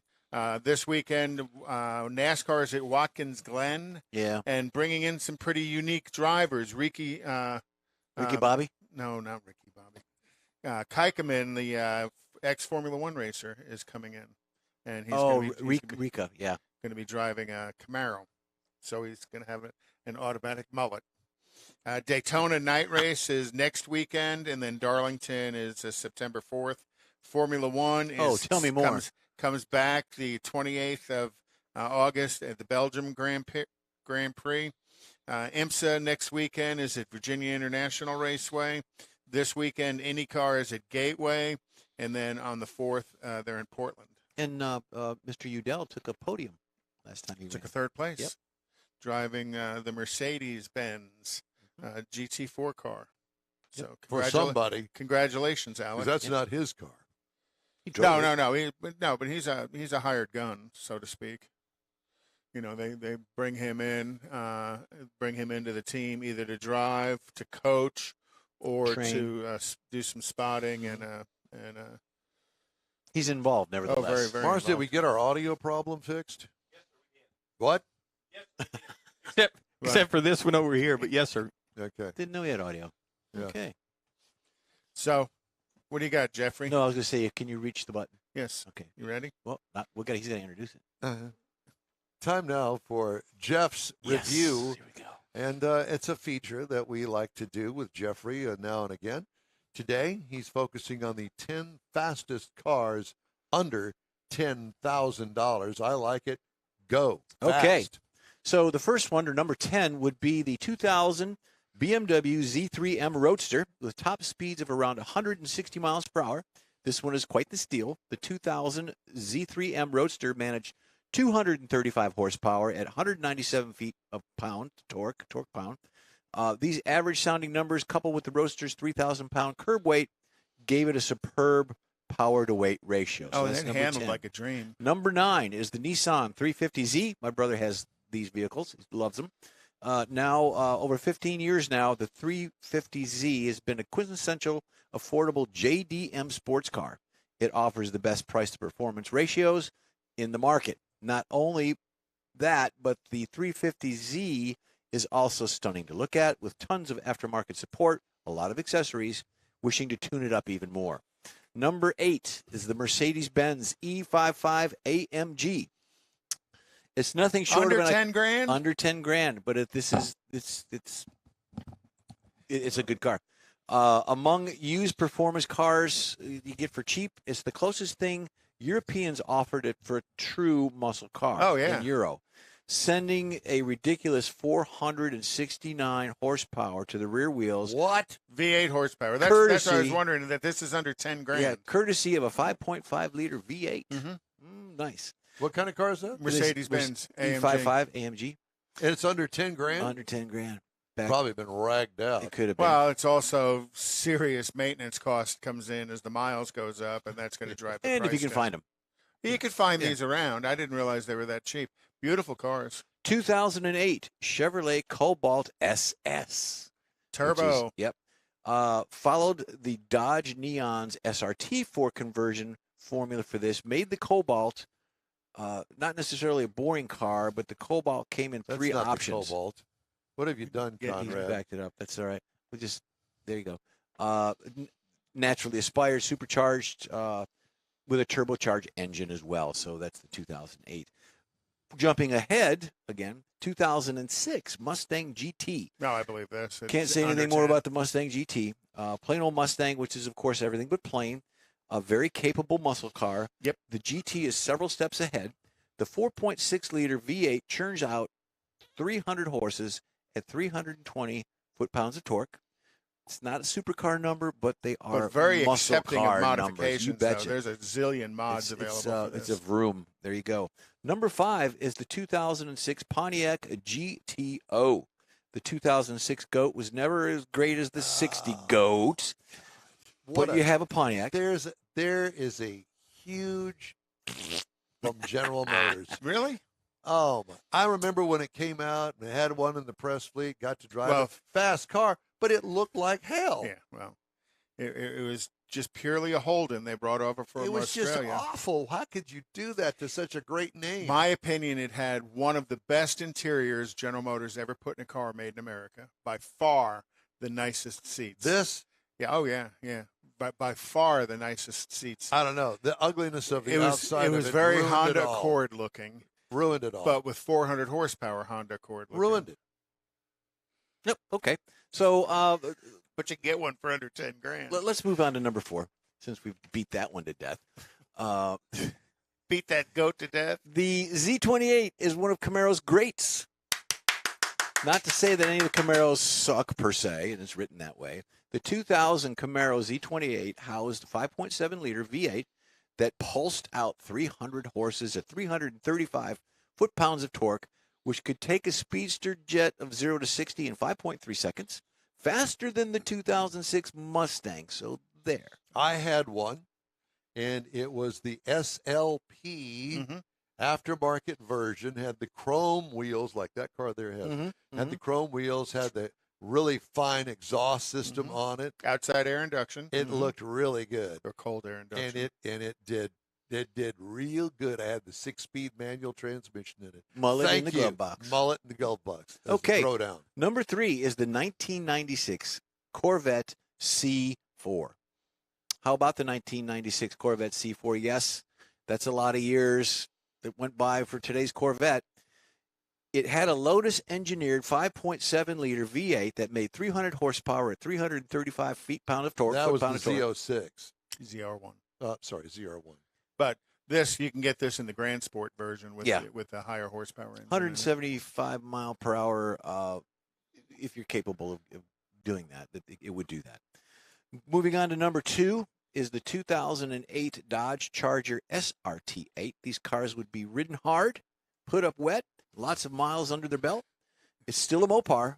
The 6.1-liter V8 big block engine jets out a cool 425 horsepower at 420. Some of the best $10,000. Some of the best bang for the buck. 2008. It's a 14-year-old car, but some of the best bang for the buck. It looks awesome, and of course, with a Hemi engine, you cannot expect a lot of good fuel economy, but 0 to 60 in 5 seconds. Oh yeah, you gotta love it. And number 1, drum roll, Mike, 2004 Porsche Boxer 986. No, under 10 grand. Under 10 grand. What year? 2004. Yep. The Porsche Boxer came rotating to Porsche's rescue with the M96 engine, water-cooled inline-6 variable cam, milled and jetted out to 225 horses and 190 foot-pounds of torque. With the Boxer's aerodynamic design, it was fun to drive, especially when paired with the Porsche 6-speed manual transmission. Flat 6. Yeah. Is it a flat 6? Flat 6. Nice. I didn't realize that was under 10 grand either. That's actually a nice. You found some good bargains there, Jeff. I will tell you. Can we get all of these at Emmons? If you send me a check or send me cash and unmarked bills, we'll figure it out. We'll get you one. I'd take a Boxster. Get you 2. Boxster was a cool little car. Yeah, it was. And I will tell you, I drove it was a square body little thing, a Porsche one time. And it's not one of those that are at the top of the heap when it comes to popularity. But wow, did that thing handle? Didn't have tons of power, but boy, it handled. This one here, it doesn't weigh anything. Well, weight, yeah. Oh, the no, power no, to weight no, ratio. not at all. Yeah, absolutely. Absolutely. And then in comes the Suze. Just knows the door open. She hasn't had a lot of company close this the door, week. Susie. Come on, Suze. I know she can open it. Why doesn't she go over there and close it? It's training. Put a latch Yeah, on it it's so training. she can't open it. Well, just shut it real good, and she can't get No, in. she's over here. She's going Then to she'll bite be you. out there clawing Well, at the good door. bit, Jeffrey. That was very cool cars. that was fun. All right. So what are you going to do next week? Don't know yet. Don't know. I'm looking up. There is a Chrysler Corporation made a nuclear-powered tank, and it's just got my attention. But it's a weird story. I don't know. We'll see. Well, we'll ask the guy we're going to interview in a little bit. Yeah. Won't know. All right. Joking. We'll do something on donkeys. How's that? The In-Wheel Time Car Talk Show streams on the iHeart Radio app. Does it, Mars? Yes. Facebook, YouTube, and InWheelTime.com. Podcasts are available on your favorite podcast channel. The In-Wheel Time Car Talk Show continues after this quick break. Get out the permanent marker and write on your wall calendar the next Tailpipes and Tacos Cruise In, Saturday, September 17th, 2022. It's the fall edition of Tailpipes and Tacos at the Loopy Tortilla in Katy, 8 to 11 a.m. It's the only place cruisers compete for Loopy's Chili Pepper trophies and other prizes. There's no charge to enter your vehicle for Best Hot Rod, Best Classic, or Best Modern Classic. Tailpipes and Tacos is Houston's coolest and most unique cruise in and is your opportunity to see the best hot rod, show cars, classics, and resto mods And get Lupi Tortilla breakfast tacos with adult beverages. There's no entry fee, and cars will automatically compete for those much sought-after custom Lupi trophies and other prizes. It happens at the Lupi Tortilla Tex-Mex in Katy on the Grand Parkway at Kingsland Boulevard, just south of I-10. It's Tailpipes and Tacos Fall Edition, Saturday, September 17th. The In Real Time Car Talk Show will be there too. Celebrate the beginning of fall and the return of the Tailpipes and Tacos Cruise-In, Saturday morning, September 17th, 8 to 11 a.m. We'll see you then, weather permitting. Want to take a minute to tell you about Gulf Coast Auto Shield, a Houston detail company like no other. Gulf Coast Auto Shield offers paint correction services that'll give your car, truck, or SUV a like-new shine. Afterwards, you'll want to protect it with a professionally installed nano-ceramic coating or protection film. Worried about your very expensive windshield getting damaged, broken, or cracked? Let Gulf Coast Auto Shield install ExoShield, a windshield protection film. Give John Gray a call today or check out their website, gcautoshield.com. Hey, whether you own a new, ultra-expensive, exotic, or a 5-year-old Suburban, Gulf Coast Auto Shield will help keep your investment looking like the day it rolled off the assembly line. Gulf Coast Auto Shield is conveniently located on the South Sam Houston Parkway, just south of I-69, the Southwest Freeway. Meet the staff and check out all of their services online right now at gcautoshield.com. The In Wheel Time Car Talk Show is now part of the iHeart family. Now you'll have access to 24/7 Car Talk anytime you need a fix. Just download the iHeart Radio app and ask for In Wheel Time Car Talk, and there we are. Be sure to save us in your iHeart library for instant access. No matter where you are, you have the best Car Talk Show right on your PC, laptop, or mobile device and never have to worry about finding us again. Of course, you can always get access to our video and audio streams via InWheelTime.com and your favorite podcast channel, and all of this is free to you. From the iHeart Radio app, you'll not only hear our Saturday morning live show, but the best shows of the past, updated weekly.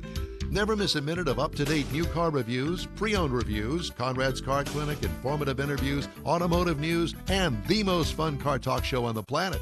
Just download the iHeart Radio app, search for In Real Time Car Talk, save it to your library, and with a tap of the icon, you'll be in touch with your favorite Car Talk team. In Real Time Car Talk, streaming now on iHeart.com/In Real Time Car Talk.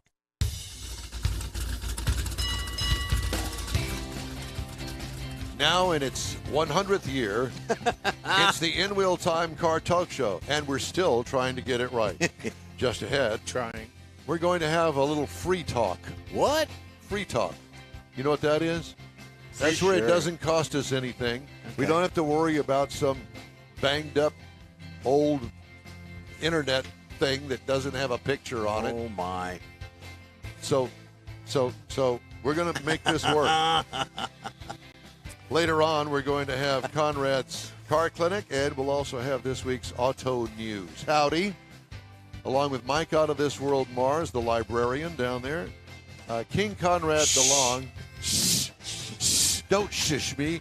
And then we've got We Need More Jeff Zekin. There you go. I don't know who I am. Or care. And neither do you. So we'll just leave it at that. Did you know the metallic device used to measure your feet in a shoe store is called a Bannock device? A Bannock. That black and white B-A-N-N-O-C-K. kind of slide silver, ring. where they had the It's called a slides Bannock on device, it. Yeah. Bannock. Oh, now you need to stand up. Keep your heel to the very back of it. And then, your foot spreads out, so you went from a 11 to 12, right? And then the width thing, they always measure it right there at the knot of your big toe, right? Yeah. Well, in his case, it would be toenail. Whatever. Mine, I've got a very skinny heel. It's like I have a ski down there for feet. It's all those the pumps shoes you wear. never fit. Oh, you take a B. No, I don't. I take an A. So did you have we don't have Stride any Rights as A's. a kid? Stridex. Stride Rights? Stride Rights. Remember those are the... No, I never had any Stride Rights, but I might as well have, polio shoes. Well, they did kind of a medical shoe. Do you know the space between your eyebrows is called a glabella? I did not know that. Yeah. Jeff and his trivia. Well, I like the medical trivia. It's good. Yeah. Glabella. And what's the little hangy ball in the back of your throat? That's a uvula. Uvula. That's verklempt. Verklempt. Verklempt. Verklempt. This So is on my list. did you see the Haggerty article this week talking about the 5 celebrity cars that were headed to Monterey for 2022? No, I did not. And because you saw me kind of post some other celebrities in their cars. Yes. And that's kind of what got me looking at some of the other people in their cars. So for sale this weekend at Haggerty, in Monterey at various auctions, is Sean Connery's personal 1964 Aston Martin DB5. That's the one that they gave him after Goldfinger. Is that running today? Yep. Okay. Yep. And then also Steve McQueen's 1971 Husqvarna 400 cross country bike, kind of a enduro on-road, off-road That's bike. the same people that make chainsaws, isn't it? Husqvarna, yes, it is, but they make a killer dirt bike. Paul Walker, remember from Fast and the Furious, his personal 1973 Porsche 911 Carrera RS 2.7. Remember back then it was the car with the little stand-up wing on the back of it? Mm-hmm. Very famous car in the Porsche world. Wasn't it a Porsche that he got killed in? Yeah, but that was something different. Yeah. Humphrey Bogart's 1956 Thunderbird. Don't Bogart that joint. Ford Thunderbird. And then George Harrison's 1980 Porsche 928S. Interesting. So of those, Sean Connery, Steve McQueen, Paul Walker, Humphrey Bogart, or George Harrison, which one would you want? Let me see the list again. He wasn't paying Or attention. Jeffrey, which one would you want? I was going to go with Harrison. The 928. Mm-hmm. One of the cool things about the Porsche 928, and I don't know that a lot of people realize it, is the rear bumper was the gas tank, I wouldn't want any of them. was the fuel cell. Not even because of who the No. person Yeah, was. just strictly because it's Harrison. And did you know he was the most frugal Beatle? When the Beatles broke up, he had the most, he was the richest. He had the most money because he was frugal and did a lot of things with his contract and the money that they got. Yeah, he had the most money. I did not know that. Yeah. I would think long term, McCartney was. At the time of the breakup. Yeah, McCartney was the one who was. Thank maybe you, Yoko. the most successful as a single artist. I John agree. Lennon was. No, for me, it'd have to be Sean Connery because I'm just such a huge James Bond fan and an Aston Martin fan. You know, English cars, like all other brands of cars for that specific country, are weird to me. Yeah. English cars are weird. Are they Yes, right-hand drive? Yes. All I can think of is the seat ejection button. I thought that was the coolest thing. Remember the roof panel flew Yeah. open and they hit the button and out went And the the oil bad guy. squirters in the back, the little bulletproof thing. Now his didn't have any of that. That was all. The show Oh, car. well, see, that's why I don't want it. The little bulletproof bar would come up from behind the driver. Yes. The headlights would turn into machine guns. Yes. I do Be remember pretty all cool. of that. But What was the guy's name within the organization? Odd Job. No. No. M. The guy that put all that car stuff together. M. Was it M? Q. Q. Moneypenny was the other. Moneypenny was the secretary Mhm. who always had a crush on James. Mm-hmm. So, Mhm. but yeah, I think for me the Aston Martin DB5 would be my choice because it was a Sean Connery car, and then second would be the Porsche 928 to George Harrison. Just the antiquity of the The car. fact I that think. he drove it. Yeah. I just But the other question is, where are some of those other what we look at as, for me, historical cars? And what was the third Where's one? Janis Joplin's Porsche? I don't know. Oh, I don't She know. had that Porsche that was all Yeah. kind of psychedelically Yep. painted. I know where the Lincoln Continental is that Kennedy was killed in. It's in the Ford Museum. It is the Yeah. Henry Ford Greenville with a Village. top on it. Yeah. Because they welded a new top on it after he was killed. Well, it was used as a presidential limo after he was And killed. nobody knew it because it had a top on Right. it. When he was killed, it was a convertible. And, Well, you it know- did actually, not a convertible. It didn't have a top. Didn't have a top at all. But then, in some of the other iconic cars, where's Cheech and Chong's van? I want to know where Mutt's Cuts van is. Mudscut? What about the Scooby-Doo Magic? Where the Machine. original one is? Yeah. There's lots of, what do they call them? Tribute Remakes, vans like that. Lots of tributes in the A-Team van, but where the original is. How about Johnny Quest? Johnny Quest. Johnny Quest was a cartoon. Yeah. There's a Mark V that hangs around Houston, shows up every now Yes, and then, I've different seen events. it. And it's very well very done. well done. Very well done. Yeah. But yeah, some of these people that bring the name of the owner brings value to the car. And then and then you have to look at the provenance, and then the history of the car, the other provenance side of the provenance brings value, and that's part of what they sell at Monterey. You know, I know that this is not the news segment per se, but I've got so much news, and so much of it is electric this week. I wanted to get this story out because I thought this was a shocking story. Nope. Automotive consultant and technology firm Urban Science on Thursday released its 2022 mid-year automotive franchise activity report, which showed substantial increases in U.S. electrified vehicle sales in the first half of the year, particularly in the southeast of all places, mainly because of Florida. Urban Science said it included plug-in hybrids in the findings. The report said that while overall industry sales dropped in the first half of this year, sales of electrified vehicles skyrocketed 41% in a year-over-year comparison. The share of EV sales also increased to 6.2% of all new vehicle sales in the U.S. from 3.6% in the first half of 2021. That's a huge growth. It is. It's massive, and I think it's all of the hype and all of the electric. Well, and going. Good luck in charging it on the road. Yeah, well, but also in conjunction with George's interview, that now Hertz as a rental fleet is introducing lots of electrics because that's going to go in that percentage of sales. It's going to so help does that. PHEVs. PHEVs count as electric as well. Okay. Yeah, they're plug-in electric hybrids. Hybrids, yeah. So, but yeah, I'm not surprised. And then as the cost of fuel goes up, the hope is though the cost of electric vehicles comes down as well. It's more and more manufacturers offering them. But when you look at it, some of the high-level Teslas are well over $150,000. They've got the one with the three that's in the $40,000 range. But the Ford Lightning's over $100,000. The Chevy Silverado, the Hummer, those are all the over Lightning $100,000. doesn't have to be over $100,000. I drove one that wasn't $100,000. How much was yours? Well, after the price increase, close to 50. Okay, but still, so 50 is the average price of a new car these days. You know that. Did you see what I posted on our Facebook page? I did not.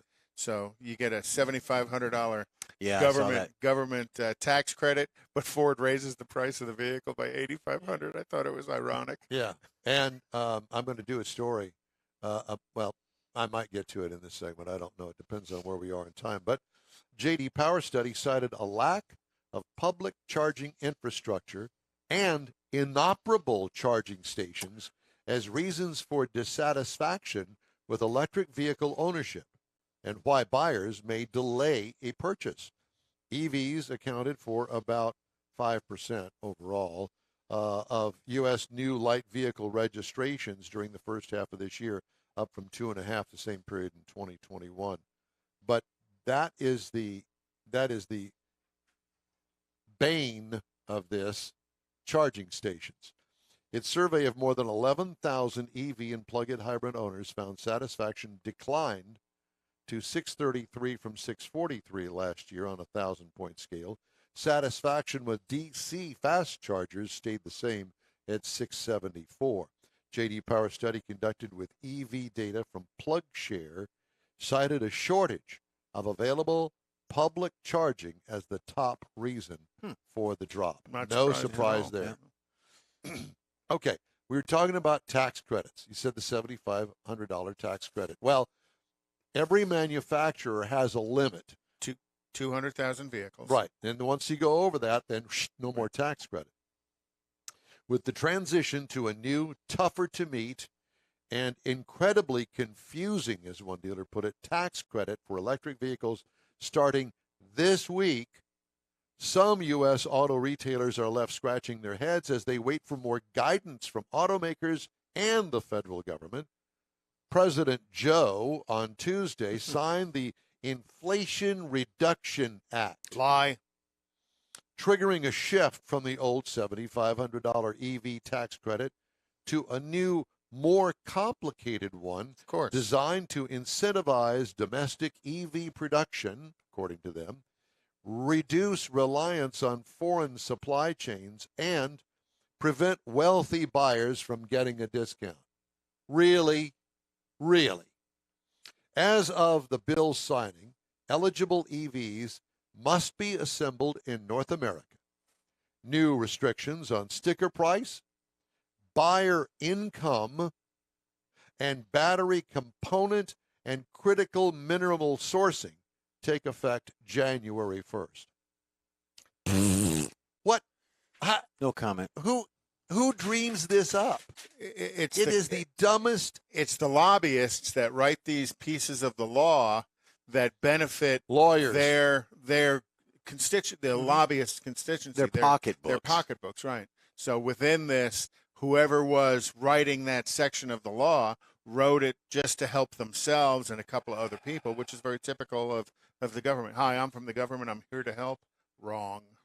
Well, to me, if it's that complicated, screw it. I'll just go buy a much cheaper gasoline car. But they want it complicated because they don't want you as a regular citizen to figure out a loophole. It, right, to understand it. And it's complicated because those in the know will find their loophole and find their way of getting their money and could care less whether or not you get yours. My personal recommendation, your tax guy, the guy that does your taxes, I'm assuming you have somebody and not yourself. I don't pay him.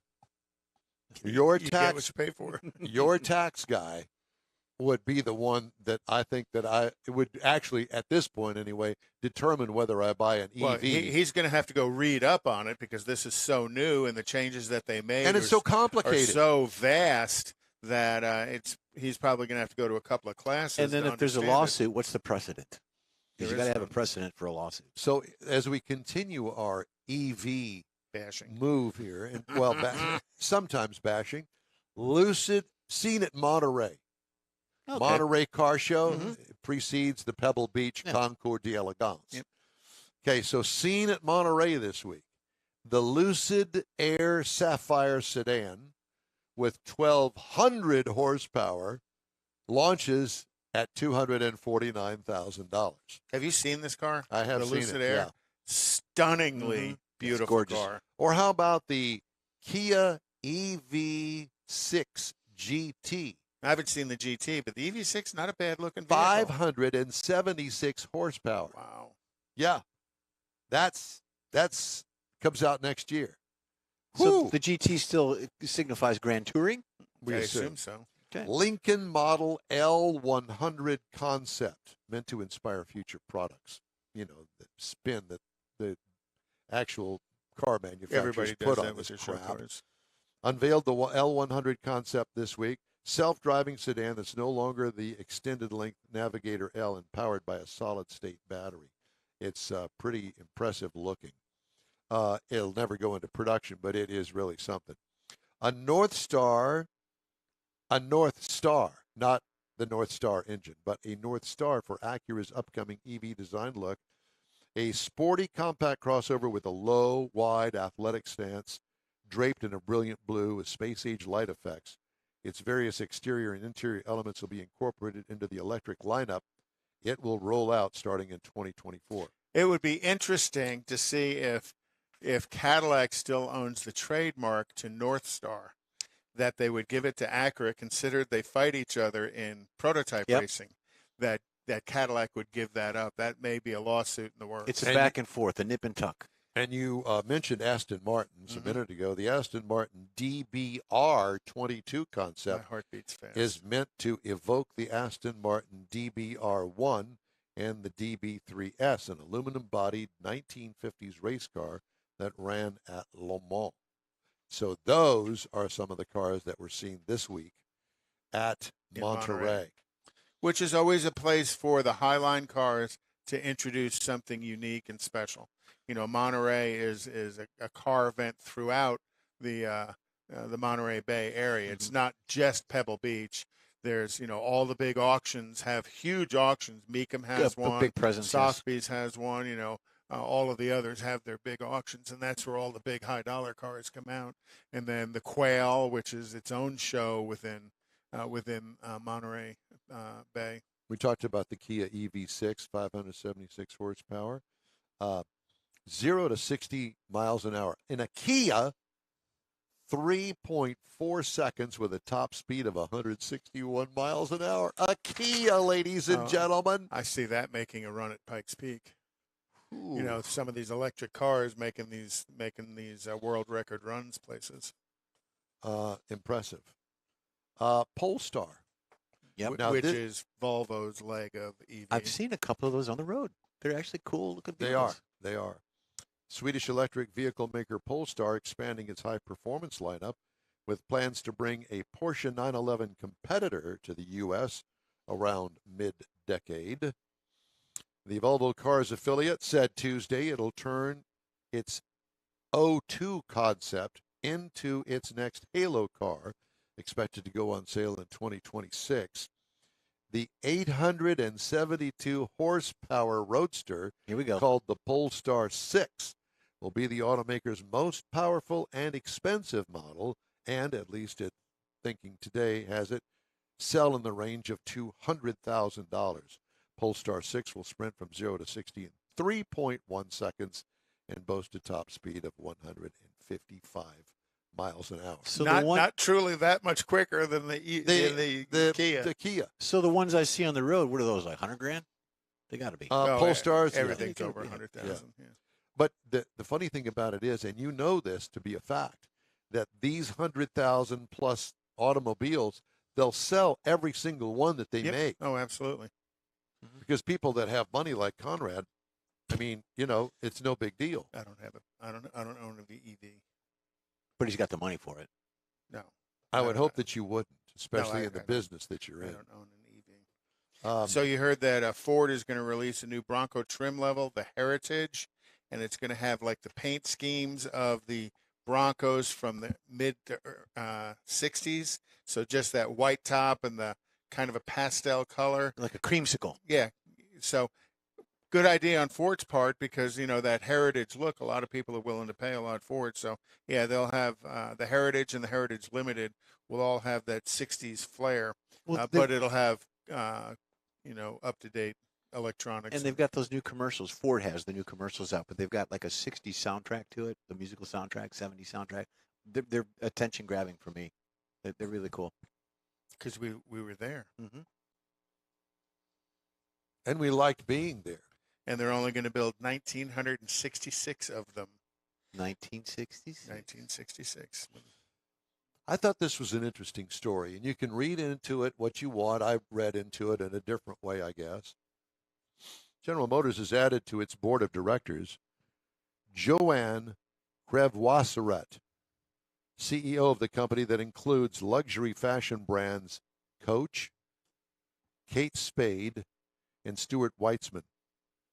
She is a new board member, and the interesting thing about it is, did you now realize, I did not, that half of General Motors' board is now made up of women? Woke women. Yeah. So this woman here, it comes from the fashion world. Mm-hmm. Do you read into that what I read into that? That they're going upscale? Yep. Well, and part of that upscale is, did you hear that Buick and their EV team are going to use Reese Witherspoon as their spokesperson? Probably a good move. Yeah. So do they have like spandex seat covers and stuff coming out? I don't know about that, but I would imagine that you're going to see a rather quickly evolving interior thought process instead of a man. Well deserved or well needed. And I especially in the truck lines. Personally think that Stellantis, which used to be Fiat Chrysler, I think that they started that move in the Jeep Grand Cherokee and in the Ram truck line. And because that makes sense. Think about it. They came out with these high-end interiors, especially in the Ram pickup truck. We'll use that. And guess what? 2-3 years later, now Ford is kind of up the game with their interiors. Well, you and Mike have had the media cars on the Chrysler side, the Stellantis side, and you've always been positive on that. Plus, we did the auto show where we were in that area. We were in that back door of them, and they're all beautiful. Oh, yeah, very much so. So did you hear there's a pretty strong rumor that a company called Drop Top Customs is going to build some 2023 Hemi V8 Challenger Correct. Hellcats Yes. convertibles. Yes. So you're going Talk about the uber collectible car. Yes, That would be absolutely. super collectible. No pricing announced on that, but I did hear that they've already commissioned that, and that's pretty much a done deal. And they haven't, even back in the 70s, they didn't do very many convertibles. And John Hovis has one of them out there, the Hemi Yes, Hideout. Yep, he The does. Panther pink one, I think. It's going to be interesting to see the quick evolution at Dodge and their high-end muscle cars. Transition. The transition into all electric. Because it is 2023 is the final Hemi, correct? Yes. And then 24 is the EVs. But Correct. we'll have him on here in a few minutes. Yes, we'll have him on here in just a few minutes. Pretty Hopefully. interesting. It's going to be. Makes me wonder how much they're going to get for that Hellcat Vert. All they can. Yes. And then the first one's probably going to go through Barrett Jackson at price twice the price. You won't I'm see a sure. Hendrick buying it, that's for sure. No, Hendrick won't buy it. He's not a. He's a GM I know, guy. as I said. Yeah. And the biggest electric vehicle battery maker, Contemporary Amperex Technology, they are shutting down production in China because of a heat wave related power shortage in the area. And that's according to CNN and Bloomberg. CNN, who believes them with anything? Yeah, I know. And the move affects batteries belonging to companies like Tesla, Apple supplier Foxconn, Toyota, Texas Instruments, and Volkswagen. That's why they're are all all building gonna be- their own huge battery plants in the United States. Those, to go along with those huge battery plants are huge, humongous, big enough that you can see from space open pit mines to get the lithium and the cobalt. When you fly from here to San Francisco, you fly over two of them out in the New Mexico area somewhere, but you can see these big, huge, round, open pit mines from 30,000 feet. So yes, they may be electric and they don't take gasoline to run, but boy, they burn a lot of gasoline to get all that stuff to make them. Yep. And on top of the fact, maybe they don't take gasoline to run or hydrocarbons to run, but there sure is a lot of plastic in them that is made from The oil petroleum-based derivative, right. products. So, to totally shut down the U.S. oil production is kind of like shooting yourself in the foot over and over and over and over again. Well, I heard anyway, that apparently some judges overruled Mr. Biden's stop exploring here in the state of Texas and said you can't do that.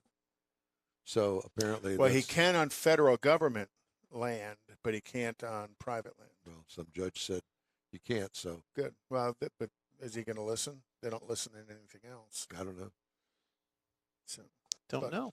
How do you really feel about it, Conrad? Well, don't. Oh boy, well, there's going to be some foul I feel language. like I'd like to be on the Michael Berry show every now and then. Exactly. I've called in a number of times. Have you? Oh yeah, actually a few times. Yeah. I love Michael Berry. He's a lot of fun, and he's a car person. His Redneck Country Club or Republic Country Club, I guess is the politically correct name that they had to change it to. He had a General Lee in it, and he had a Smokey and the Bandit car in it. Now I don't know talk about Variation. where those Yeah. cars are today. I have no idea where those cars are today. That's a good thing. I might try and call into his show one time and ask him where those cars went. What we need But to it do is might be have him on our show. Good idea. It would help us. I Well, don't know if it'd help him. No. But I think it would be. But he is quite the car person. You hear him talk about cars often enough on Yeah. his show. Okay.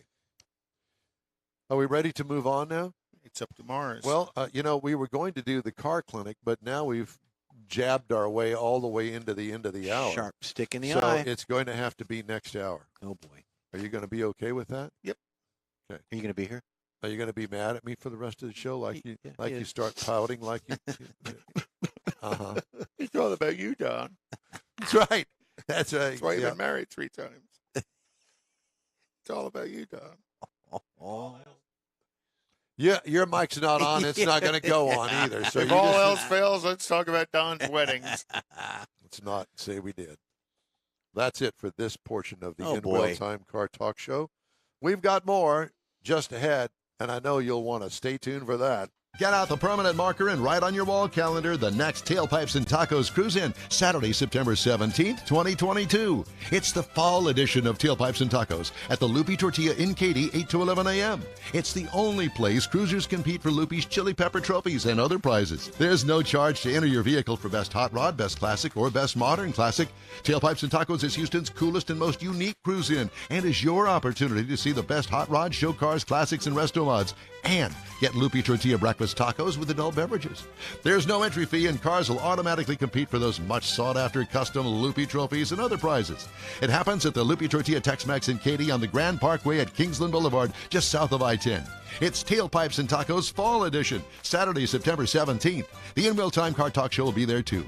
Celebrate the beginning of fall and the return of the Tailpipes and Tacos Cruise-In, Saturday morning, September 17th, 8 to 11 a.m. We'll see you then, weather permitting. Want to take a minute to tell you about Gulf Coast Auto Shield, a Houston detail company like no other. Gulf Coast Auto Shield offers paint correction services that'll give your car, truck, or SUV a like-new shine. Afterwards, you'll want to protect it with a professionally installed nano-ceramic coating or protection film. Worried about your very expensive windshield getting damaged, broken, or cracked? Let Gulf Coast Auto Shield install ExoShield, a windshield protection film. Give John Gray a call today or check out their website, gcautoshield.com. Hey, whether you own a new, ultra-expensive, exotic, or a 5-year-old Suburban, Gulf Coast Auto Shield will help keep your investment looking like the day it rolled off the assembly line. Gulf Coast Auto Shield is conveniently located on the South Sam Houston Parkway, just south of I-69, the Southwest Freeway. Meet the staff and check out all of their services online right now at gcautoshield.com. The In Wheel Time Car Talk Show is now part of the iHeart family. Now you'll have access to 24/7 Car Talk anytime you need a fix. Just download the iHeart Radio app and ask for In Wheel Time Car Talk, and there we are. Be sure to save us in your iHeart library for instant access. No matter where you are, you have the best Car Talk Show right on your PC, laptop, or mobile device and never have to worry about finding us again. Of course, you can always get access to our video and audio streams via InWheelTime.com and your favorite podcast channel, and all of this is free to you. From the iHeartRadio app, you'll not only hear our Saturday morning live show, but the best shows of the past, updated weekly. Never miss a minute of up-to-date new car reviews, pre-owned reviews, Conrad's Car Clinic, informative interviews, automotive news, and the most fun car talk show on the planet. Just download the iHeartRadio app, search for In Real Time Car Talk, save it to your library, and with a tap of the icon, you'll be in touch with your favorite Car Talk team. In Real Time Car Talk, streaming now on iHeart.com/In Real Time Car Talk. It is the In Wheel Time Car Talk Show. Just ahead, we talk with Bob Broderdorf, Dodge Director of Operations, and the big announcement about the electric Dodge Charger Daytona SRT. Yeah. Along with the Hornet as well. We'll have the events calendar. Mr. Mars reviews the Chevy Colorado, and later we'll have this week's auto news headlines just ahead on the In Wheel Time Car Talk Show. Thanks for joining us. Howdy. Along with Mike out of this world, Mars, King Conrad DeLong. We always need more Jeff Zekin. I'm Don Armstrong. Glad you could join us on this Saturday. Thanks so much for that. Conrad's popping his beer already this morning, and it ought to be an interesting hour. Oh, Conrad. It's not a beer. If you didn't bring enough for the whole room. That's why it's not a beer. It's not a beer. Well, it sounded like a beer. It did have that twang to it. Could have. Joining us now, Bob Broderdorf, Dodge Director of Operations. Bob, thanks so much for joining us, and good morning to you. Hey, good morning, everybody. How are you? It's good to see you again. Well, are you running like a one-arm paper hanger up there? Yeah, I think the team's recovering after Speed Week. So, yeah, it's nice to just slow down here a little bit and get a chance to talk with you. Well, we sure appreciate you taking the time out of your Saturday to talk to us. Wow, what a week, huh? Yeah, I tell you, when we first kind of laid the entire week out and how we wanted to tell the story, you kind of see the reaction and how all the pieces came together. But it certainly was a lot of fun. Kicked it off with Roadkill and then 3 days of product reveals. I think we got some people excited. Yeah, to say the least. Everybody. I mean, it's all over the internet. And of course, we were all on top of it, watching every moment of it from the very beginning. So where do you want to begin? We'll let you kind of guide this conversation. We want to talk about the Durango Hellcat, the Challenger, the Charger, the Heritage models. We want to talk about it all. So I'll let you lead the way? Well, I think when you take a step back and you look at the whole thing, I think what was unique about the opportunity is we really wanted to tell it like one long cohesive story. There was really three sections: is what are we doing to celebrate the current 23 model year cars that are coming up? What are all the things that we can add to the lineup and celebrate the end of an era? And I think you can clearly see by the first day that the team in general loves our products. They love this moment in time. They really want to do a lot of things from a nostalgia perspective, given the Buzz models, the extensions with a number of partners, whether it was the convertible, the Hellcat, some of the direct connection items. Then that second day was important as we expanded the lineup with the Hornet specifically, as we've got really another product offering to grow the overall portfolio. And then lastly, the question that I think we've been asked so many times: what does the future look like? What is our approach? How really are we going to tackle this movement towards electrification? So for us to check all three boxes and showcase really what our plan is, it's fun to have it all out there. So why don't we start with just what you've got coming up this year and the next leading up to electrification, and these specialty vehicles that you're going to be coming out with, I guess, once a month? Yeah, I think you'll probably see the cadence maybe about really. So if you think about it, the 7 Buzz models that we have coming to celebrate the end of an era, we will start to showcase those really just in the next week or two. We'll start releasing them, and we want to have all 6 leading up to that final Buzz model at SEMA. So between now and SEMA, we'll just keep dropping what these products are going to be and what we're going to do here to celebrate the history of these amazing muscle cars. So how are we going to get the news of what each of the 7 are going to be? We'll send out a typical press release. We'll kind of communicate that across our channels. And then as we march to SEMA, the plan right now is to really, you'll get to see all of them in one shot at that location after all the press releases. So we'll really have a celebratory moment in SEMA where you'll get to see, I'll call it the new to the old transition, and what we're going to do with this final end of run, if you will. Well, what a great launching pad, SEMA, because not only does SEMA look at the history of vehicles, they look at the future of what's coming. And to have that kind of an introduction at SEMA, congratulations. Yeah, I think it'll be fun. I mean, if you really think about the venue, to your point, this is the type of people that I think will really appreciate the nits and lights and details that we had regarding the history of the brand. Well, I can only imagine the excitement in Auburn Hills these days that really culminated this week with the announcement of electrification of your biggest models, the Charger and the Challenger. Yeah, I'll say we've been working on this for a long time. Like, we knew where we wanted to get to. We wanted to show everybody this car. We're proud of that product, and we've kind of mentioned this before. Look, you guys see a lot of concept cars. There's a lot of concept cars that people are just having fun. I'll call them fantasy. This project for us is no science project. We're not just having fun. We have a clear, direct mission where we want to go, and that product that you saw is something that really will drive the future of our products. And you're also introducing, for my opinion, some of the industry first in the electrification field. Your eRupt transmission. I don't think there's anybody else out there that's actually running a multi-speed transmission on an EV platform. Yeah, I think Porsche might be the only product, the Taycan, that actually has a 2-speed, I think. That's kind of in that vein, but you guys might be able to correct me on that one. I thought maybe they did something in that space. But yeah, to your point with the patents, the innovations, and how we want to go there, it's whether you're using innovation to flex regarding a performance standpoint, or you're trying to create a visceral experience. Those things are required in a muscle car. When we first set out to what should this product be like, if I were to say, okay, why do you hate the migration to electrification for any muscle car purist? It's a really easy list to make. I don't like them quiet. I don't like the linear acceleration. I don't like, the I'll call it the jelly bean aesthetic, where they're pretty much designed very similar. It's very easy to make that list.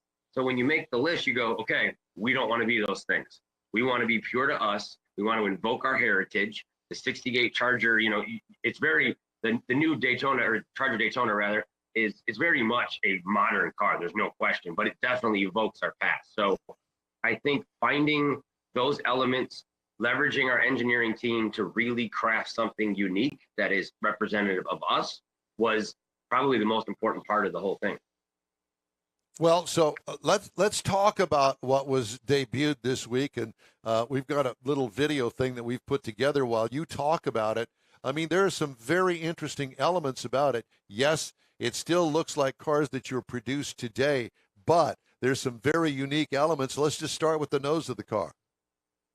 Yeah, that R-wing essentially it's a combination of allowing the historical muscle car body line, sort of, we'll call it that granite type of hard look that you see, but also allow air and aerodynamics to move through the front of the vehicle to maximize aero, which as you get to electrified cars, aero is so important to maximize range. So it's a very unique attack on the design of the car to not only give you the nostalgia that you're looking for to be a true muscle car, as well as maximize aero. We expect that this product will improve aero by 25% over the last generation, which is a massive improvement of aero. So you still get the range that you're going to need out of the electric, but still give it that muscle car look. And it's an item that actually was perfected, if I'm not mistaken, is the prototype cars in IMSA, where the air comes through the front of it and then comes up out of the hood and over the top of the car. That's a prime example of this type of approach. Well, it is stunningly beautiful, and the other thing is that the shape of the car resembles, in a way, the current Challenger. Am I not mistaken? Yeah, I mean, here, all of our muscle cars, I think, very much have, they try to pay some sort of homage to the past, that wide, big-shouldered stance, large functional product and vehicle that really has sort of this menacing attitude behind it that gets you excited. I mean, that's, if you talk with our design team or you get Ralph on here, I mean, he'll talk about these sort of emotional evoking type of visuals that our products are known for. So I think it absolutely does that. I think it pays homage to the 68 Charger very, very well. And menacing's a great word for it, because that car looks scary fast. Yeah, and I agree. From the front, to me, I see the Charger, but from the back, to me, it's the Challenger. From particularly the back three-quarter, it kind of reminds me more of the Challenger than the Charger, but the front is definitely Charger. So I think it's kind of a mix of, depends on where your preferences, I think. Yeah, I really do think it's kind of, we like to use the word evoke. It's definitely not a copycat. It's definitely not, it's definitely a modern interpretation, but at the same time, it feels familiar. You're like, man, I know this, right? There's something about the past of muscle cars that reminds you, but yet it's still new. And then to help the emotional feel of the car is your Fratsonic chambered exhaust system. I want it to sound like a muscle car and a hot rod. And how did you guys come about with the tune that I'll call it, of that the cadence of the Hemi V8? How did you guys duplicate that? Yeah, so I would say that's probably the most discussed and worked and tweaked element of the car. Is we know electrics are known for being quiet. So when we first started it, well, what if it wasn't? Why does it have to be quiet? It doesn't have to be quiet. So basically looking at the approach, and once we get farther into development and really showing you how the technology was created, we finalize sort of our patent and our approach. But essentially they use the pipes, and I'll call it the traditional movement of air through pipes, much like a church organ, is part of what drives that sound. That's really that's really what sound is, just the movement of air. We try to, in the most lamest terms, to kind of use the example of surround sound. Of the first time you heard surround sound, you kind of look up and you're like, where did that come from? Is it feels like it's going around you. And this is some of the types of approach when it comes to really driving a unique experience. And we wanted to make sure at the reveal, when you see the car, we wanted to drive through the crowd for a reason.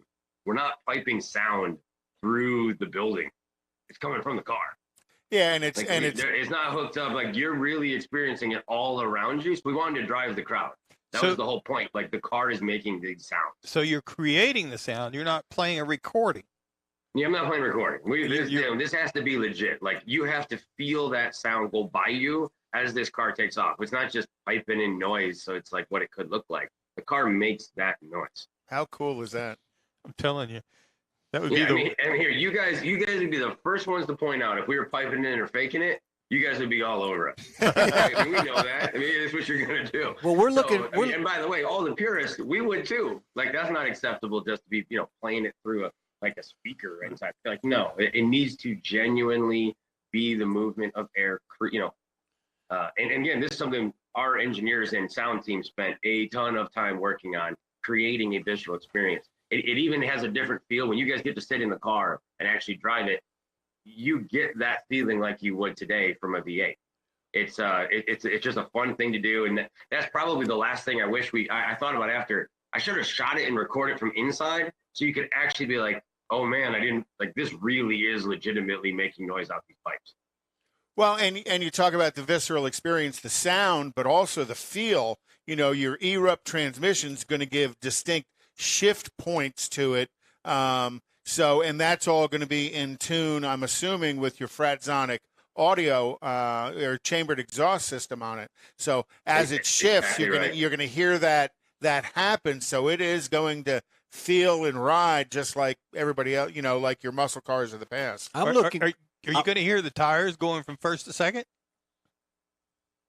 Well, that's what gets you in there. But yeah, you'll feel you're gonna feel this thing go for sure. Oh, he just wants to know if you in there. I'll let you get. But yeah, the whole point, like as you're just speaking to, is when you drive a car today, like it throws your shoulders back as it shifts, right? Yes. You hear those RPMs and you hear the car shoot up, and it kind of makes that louder noise, and then bang, that shift, and you kind of get that jerking sensation, which is why it's so visceral, right? You got to feel it, you got to hear it, you got to feel it in your body when you drive it, and we don't want to lose that. Bob, when can we have one delivered here to the studio? I mean, we're anxious to drive it. Well, and speaking of that, I'm sure that it's going to be the hot topic on the show car circuit. And we do have the Houston Auto Show coming up that you guys always have a big display. We're hoping that you're going to keep us in mind when you put that thing out, and so we can see that down here. Actually, we're begging. Well, I appreciate that very much. Yeah, right now we got the small number of properties, but we'll see where we are. Yeah, the reaction's been a lot of fun. We're going to get through 23 model year. We'll continue to communicate some interesting elements of the product as we get closer, and then we'll start talking about the real deal. So tell me a little bit about the Fratzog logo. Why you decided to bring that back? I thought, what a cool little extra from 1962 through 1976. Nice touch. I mean, what a great touch. Yeah, that logo in particular, we've got like this whole breadth of I'll call it experiences and personalities on the team. And one of the designers we always talk about the history and the lore and this sort of vintage element that is it. And one of them took it and they sort of they kind of three-dimensionalized the logo a little bit, and they kind of illuminated it, and we all just stood there and just kind of went, man, that's awesome. Like it's just really cool the way it looked on the car. And it seemed for as old as the logo is, it seems very modern. It's very modern. It just kind of seems something, like electrical to it, but yet there's still a deep history like you talked about from that era. So I find when we're at our best, knowing the iconic moments of muscle cars has to be brought over into today's interpretation. I always feel like there's this nice story and it's familiar yet modernized. And I feel like we're at our best when we stay in that place. And it just kind of stuck with us. It really just stuck. And I thought it was a nice touch. And now we're going to use that symbol to showcase our evolution from a technological perspective. And anytime you see an electrified, a BEV Dodge, you will see that symbol. Well, I remember that symbol in advertising from back in the day, and it was all about the Dodge performance style of the day in advertising, and I just thought it was brilliant. And congratulations. I know that you guys, Mars and I have been up to Auburn Hills and visited with the teams up there and some of the people that I know that are still up there. And what an experience it was to see the people that you guys have as a team up there. It was truly inspiring. A lot of young people with great ideas and brilliant minds, and I know that you've tapped into that, and that makes me feel good about the car industry. Yeah, I will tell you this, the Dodge team genuinely loves what we do. There's no question. It's kind of a fun band of misfits from a corporate perspective. Yes. It really is. Yes. I think my team will tell you that. They found a home. They're loyal. They stay. It's crazy in a world of turnover and people jumping and so many things that happen from work from home. I haven't lost a single person during all of COVID, all the way through this. Wow. Well, It's really amazing. And it clearly shows they are all car people. These they're not interested in building something that doesn't excite the emotions in a driver. Well, the other thing too is the fact that Ralph, as you mentioned, Ralph Gilles, the designer, when the Hellcat came out, we were hauled out there to Willow Springs Raceway, and everybody was doing their thing out there on the track. And I walked up to Ralph and I said, "Listen, would you take me in the car?" "Well, you drive the car, Don." I said, "Ralph, I'd rather have you drive it." Because they're going to let you drive faster than they'll let me drive. He had that car sideways, and everybody was thinking, "Oh, is Don Armstrong out there?" Nope, I was over in the passenger seat, and all Ralph did was he pulled into the pits, is rolled down the window, and then everybody went and said, "Oh, okay, Ralph, go right ahead." It was that kind of thing. But to give you an idea of the whole mindset, Ralph got out there and he had the thing sideways. I mean, these are real car people, not guys that just graduated from college with a degree. I mean, they feel it, see it, passion, breathe it day in and day out. Experience. It's truly really a nod to you guys and what you all stand for and what you do with your designs and everything. In other words, we love you. Well, I appreciate it very much. Well, I hope that you pass that along for this little stupid show that we do on the internet. And excited to see what the next 7 mini launches are that you're going to have leading up to SEMA. Yeah. Listen, man. Yeah, I think you guys' history of cars and muscle cars will very much appreciate the just attention to detail and the storytelling that each of these products has. Yeah, we definitely has a lot of nostalgia buried into it, which I thought was perfect of the era.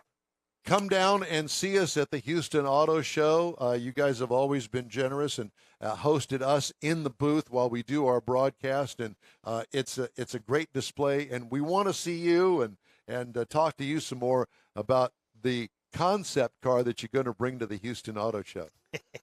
Hint, hint.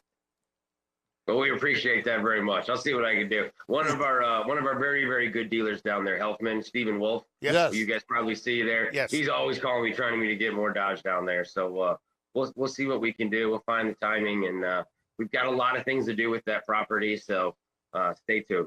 Bob, it's a pleasure, and we really appreciate you taking the time. Again, thanks so much.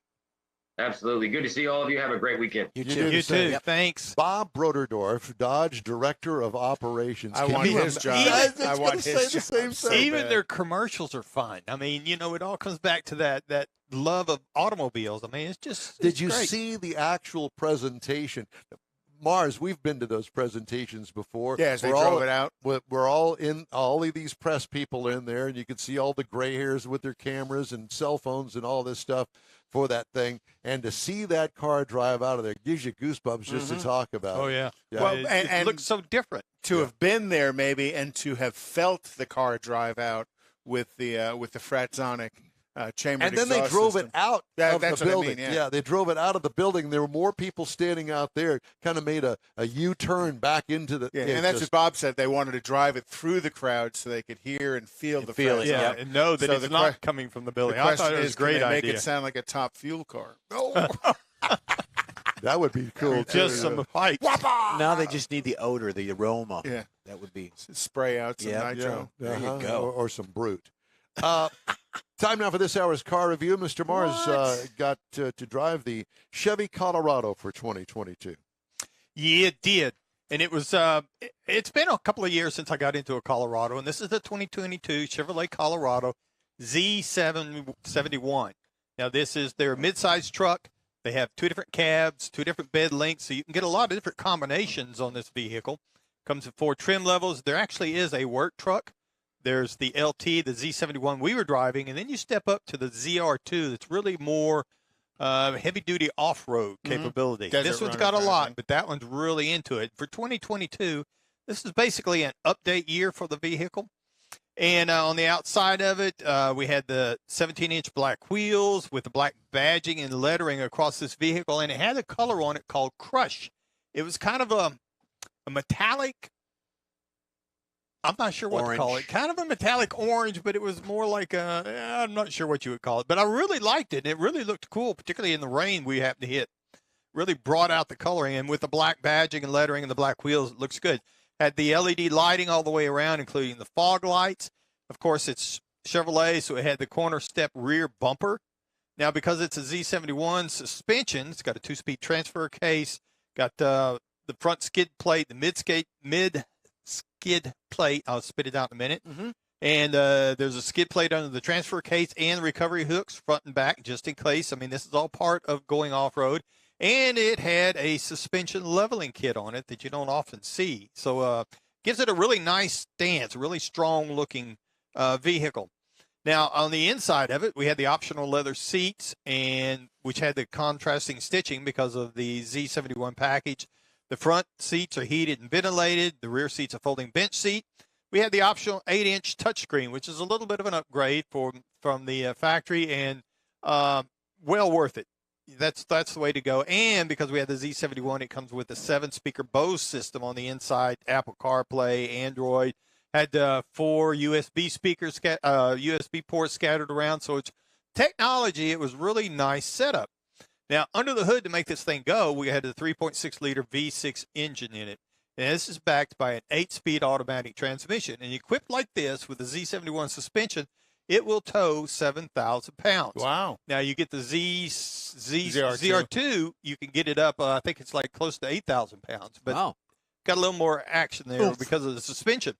Now, the EPA says you should be looking for 17 on the city and the highway, 24, and combined 19. Now, I got 17.5 across 321 miles. Yep. Spent a lot of time running around town. Yeah, you did. Yeah, it did. And I really like driving it because with that 3.6, it's got a nice power range. The 8-speed transmission didn't have to do a lot of searching. So it was a nice combination so that if you stepped off in it, it responded appropriately. But it does have a pickup truck ride. It's not real soft. It's not real hard, but it's just kind of a pickup truck ride. Right. Yeah. And so if you start looking at this vehicle, you can get a work truck for $28,295. So there's not a lot in it. But the base trim price on the one we were testing is $38,000.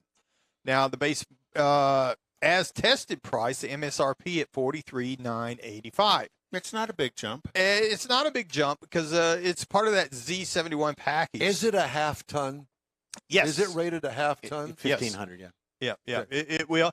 And to be honest, I've always thought, again, coming from the Rangers and things that when they first came out, when they were actually small trucks. And they weren't half ton. No. But, I didn't really miss being in a full-size truck. I mean, you could tell you were in a smaller truck, but it didn't really bother me that I wasn't in a full-size truck like I remember years past. If you're looking for something to compare it to, of course, there's the Toyota Tacoma that's going to start at $36,450. The Ford Ranger starts at $35,640. The Nissan Frontier is still out there at $32,900, and you can even get a Gladiator starting at $37,170. Is it built on a frame? Or is it a unibody? No, it's on a frame. It is on a frame. It's on a frame. Square tube frame. Yeah, with all the skid plates and everything on it. It's set up pretty nice for a vehicle to go off-roading as well as around town. Like I say, I didn't. So it's not that Honda thing that's the Ridgeline. But yeah, that's a unibody. This is the last year for this Colorado. In 2023, they're going to launch a new body style. Altogether new truck. Why does General Motors put all that red piping on the seats? That just contract stitching is supposed to look more cool off-roady. But you don't have to get that. It's an option. Well, I've looked into it before, and some of the models, no, you got to have that. We're not changing it. It can't do that. So you get out the different colored piping. We know where there's a trim shop that'll magic marker. And they must have got a deal with all these new vice presidents and presidents of General Motors. They must have got yarn or thread. People who have no car knowledge, big sewing circle. No car knowledge. Oh, car knowledge. I'm sorry. Knowledge. Well, I'm sorry. I just had to go there. And to a degree, it's a little bit of the difference between what's happening at General Motors, what's happening at Dodge, because clearly Dodge has got their folks are all car nuts. I was going to ask, can you get now we're bringing in somebody from a coach, a normally aspirated Hellcat with that body? There is no normally aspirated. Well, I'm Hellcat. just saying that Hellcat is a supercharged engine. Okay, supercharged. Look, hear me out. I want that body. Tub it out. We all want that body. Yeah, you mean can you buy a crate? They call them a Hellephant. Yes, they sell a and then drop it in that puppy. in anything you want. Tub it out. Yep. Yes, all of that. No, you wouldn't have to tub it out much. It's got some fat fenders on it. Mm-hmm. Okay. Yep. Are we done? I think so. We could be. Piping. Okay, well, we're going Hate to it. be. The In Wheel Time Car Talk Show streams is available 24/7 through iHeart, the radio app. Just look for In Wheel Time Car Talk. We also stream on Facebook, YouTube, InWheelTime.com. Podcasts available at your fingertips from your favorite podcast source. You can find us anywhere and everywhere if you just look. The In Wheel Time Car Talk Show continues right after this quick break. Get out the permanent marker and write on your wall calendar the next Tailpipes and Tacos Cruise In, Saturday, September 17th, 2022. It's the fall edition of Tailpipes and Tacos at the Loopy Tortilla in Katy, 8 to 11 a.m. It's the only place cruisers compete for Loopy's Chili Pepper trophies and other prizes. There's no charge to enter your vehicle for Best Hot Rod, Best Classic, or Best Modern Classic. Tailpipes and Tacos is Houston's coolest and most unique cruise in and is your opportunity to see the best hot rods, show cars, classics, and resto mods. And get Loopy Tortilla breakfast tacos with adult beverages. There's no entry fee, and cars will automatically compete for those much sought-after custom Loopy trophies and other prizes. It happens at the Loopy Tortilla Tex-Mex in Katy on the Grand Parkway at Kingsland Boulevard, just south of I-10. It's Tailpipes and Tacos Fall Edition, Saturday, September 17th. The In Wheel Time Car Talk Show will be there too. Celebrate the beginning of fall and the return of the Tailpipes and Tacos Cruise In, Saturday morning, September 17th, 8 to 11 a.m. We'll see you then, weather permitting. Want to take a minute to tell you about Gulf Coast Auto Shield, a Houston detail company like no other. Gulf Coast Auto Shield offers paint correction services that'll give your car, truck, or SUV a like-new shine. Afterwards, you'll want to protect it with a professionally installed nano-ceramic coating or protection film. Worried about your very expensive windshield getting damaged, broken, or cracked? Let Gulf Coast Auto Shield install ExoShield, a windshield protection film. Give John Gray a call today or check out their website, gcautoshield.com. Hey, whether you own a new, ultra-expensive, exotic, or a 5-year-old Suburban, Gulf Coast Auto Shield will help keep your investment looking like the day it rolled off the assembly line. Gulf Coast Auto Shield is conveniently located on the South Sam Houston Parkway, just south of I-69, the Southwest Freeway. Meet the staff and check out all of their services online right now at gcautoshield.com. The In Wheel Time Car Talk Show is now part of the iHeart family. Now you'll have access to 24/7 Car Talk anytime you need a fix.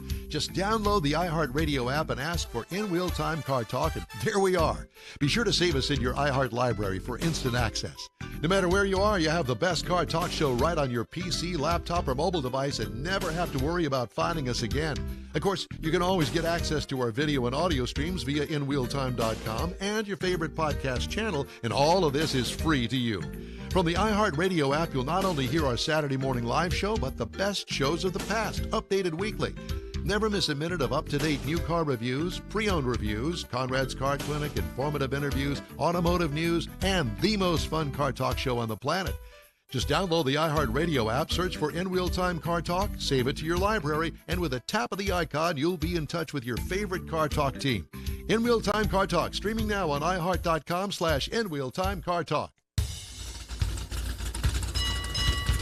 It is the In Wheel Time Car Talk Show. Howdy, and a good Saturday morning to you from our live studio in Sugar Land, Texas, a subdivision of Houston, Texas. Nice. Along with Mike out of this world, Mars, King Conrad DeLong. We need more Jeff Zekin. I'm Don Armstrong. Glad you could join us on this Saturday, last 30 minutes of our show this morning. And we purposely scheduled Jillian to come and talk with us because they're just now waking up out on the left coast. Live from Ontario and the Ontario Auto Center, it's Jillian Romero Chavez. Jillian, good morning. Good morning. Thank you so much for having me. Well, thank you for joining us today. And Jillian, by the way, is the president of the Ontario Auto Center, one of the largest auto centers in Southern California. 19 brands, 14 dealerships. Hello. Yeah, it's major. It's a busy place. It is a very busy place. So, you know, I'm just going to read this because I think it really kind of sets the tone that we want to take to begin. Cacophony of economic variables right now has made forecasting the future of the automotive industry a difficult task on any day. The inflation, war, interest in alternative fuels, supply issues, electrification, new legislation, much more, putting the industry in uncharted waters. And I think that's kind of says it all right there. Hazy visibility. So, Jillian, how do you direct something in such a fluid state these days to be successful and to still, the bottom line is, to sell cars?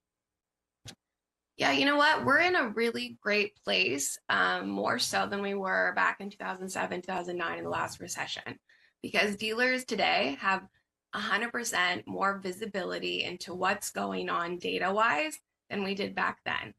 So back then we didn't have CRMs, we didn't have what we were doing in service. We didn't have the information. It was all based on feeling. And today we're really able to kind of see the numbers, see what's transitioning, looking what's happening online, looking what happening to our digital showrooms, see how it reacts, and then actually be purposeful about the traffic that we are getting, especially as it means to the internet department.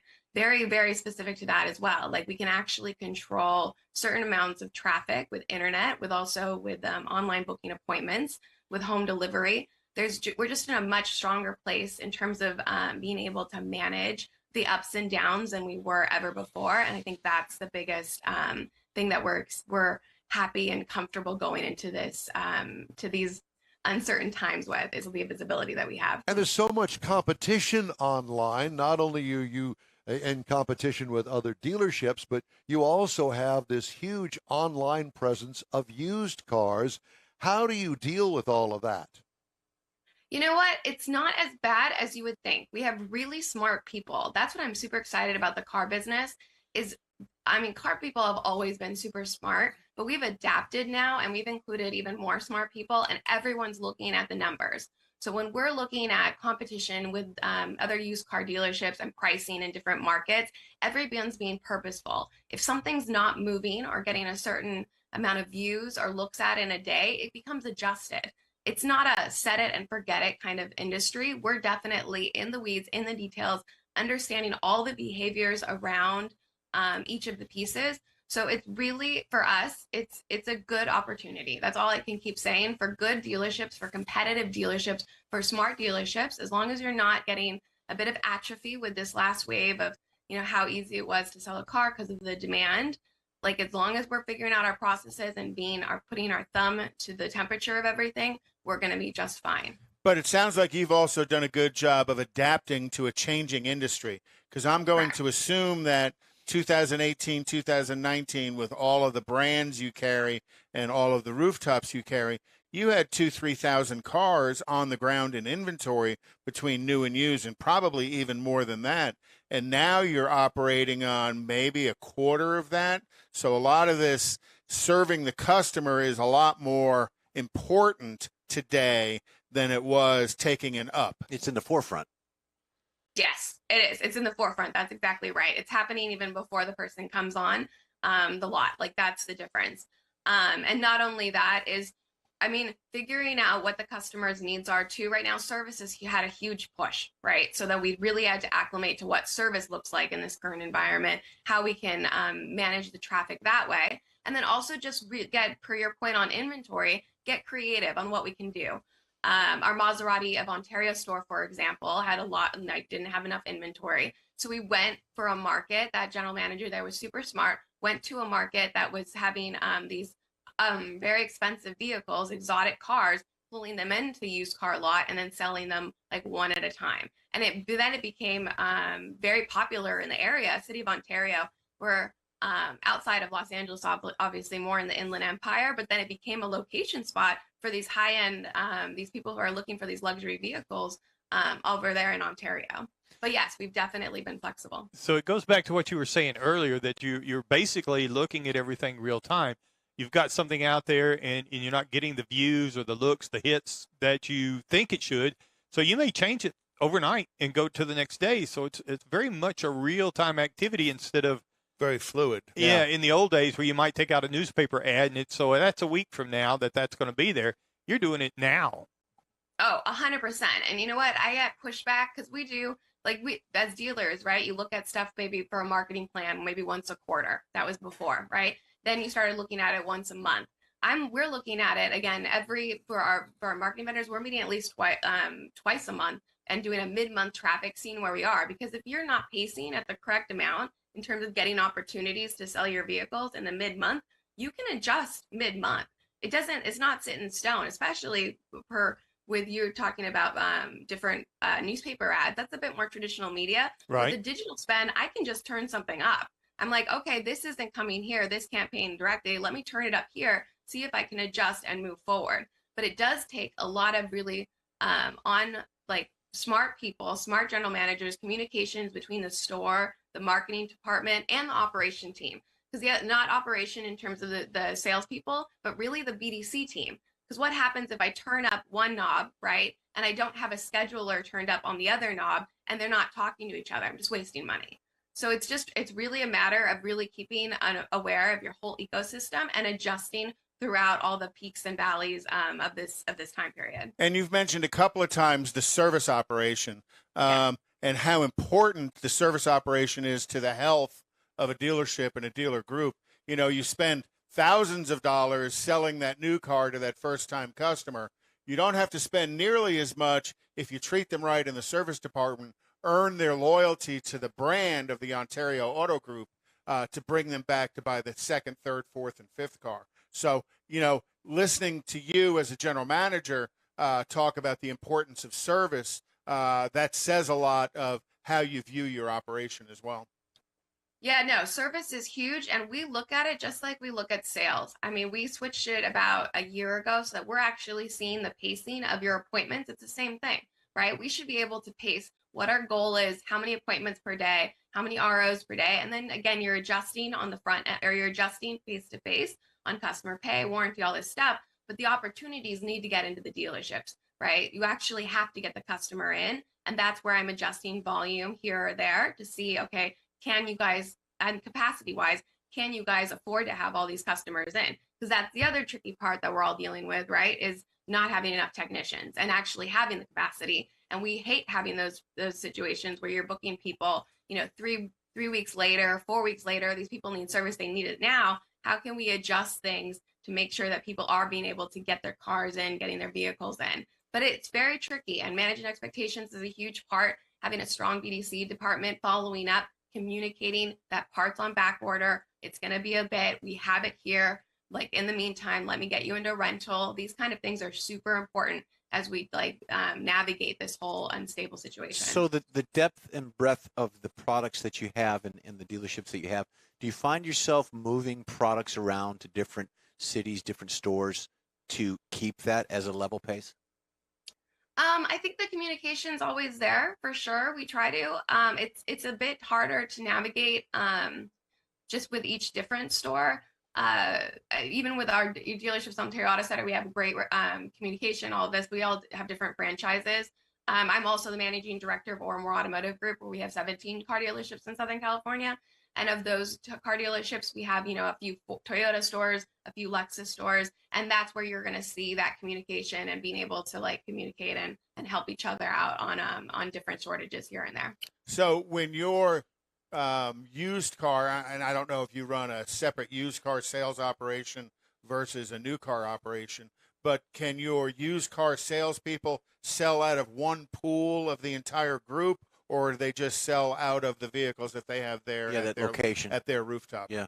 Got it. So for the Ontario Auto Center, we have one website, and it basically adds like a referral site. So similar to any third-party website, CarGuru, Auto Trader, similar to that, right? And that's what we've really found some success in, is all our inventory is grouped there, used and new, right? Okay. And from there, you can get people to, the lead will go to the different dealership where the store is, but it is the one source. And that's where we drive a lot of our auto center traffic, is understanding that the customer really likes this holistic experience where they can see everything in one spot, especially digitally.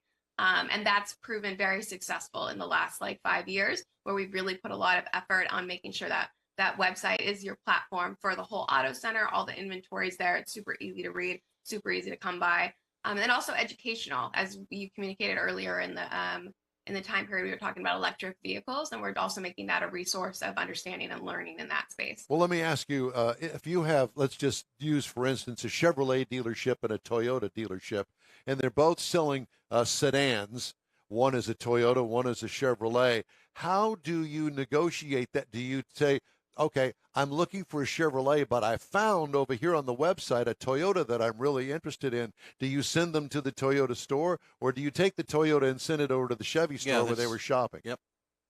You know what? We're still competitive, so don't get me wrong. Our Toyota and Chevy store are going to do the best to work that or to make sure that customers getting the best service at their different brand. And we are different ownership. We're all independent car dealerships under the Ontario Auto Center umbrella. Okay. So in that instance, yes, we're still a competitive market, but we do appreciate that we are the one-stop place to go. Similar, and I use this example a lot, similar if I go to like the Ontario Mills, which has a Nordstrom's and a Macy's, there's going to be stuff that I like here and there's going to be stuff that I like here, and I'm going to go to both for different reasons. Yeah, I'm a fan of Nordstrom Rack. You get the discount. We're more of a Kmart. Yeah, mainly Kmart. Jeff and I go to the Kmart, so we know where we rank. There you go. So your range of cars, you go from, let's say you said you had some Toyotas and you said you had some Maseratis. So you go from an entry-level car to, for me, Maserati, kind of one of those extreme supercars, exotic cars. So and you cover that full range of cars, of the Oriental imports, the domestics, the European imports as well. So kind of gives Ontario a one-stop shop for most customers. Yeah, you know what? And that's what I love about it, because a lot of people, they'll go in thinking they want a Toyota, and then they drive by Hyundai and maybe they see something different at Hyundai. And Hyundai's been like a sleepy brand for so long, and now it's really heating up.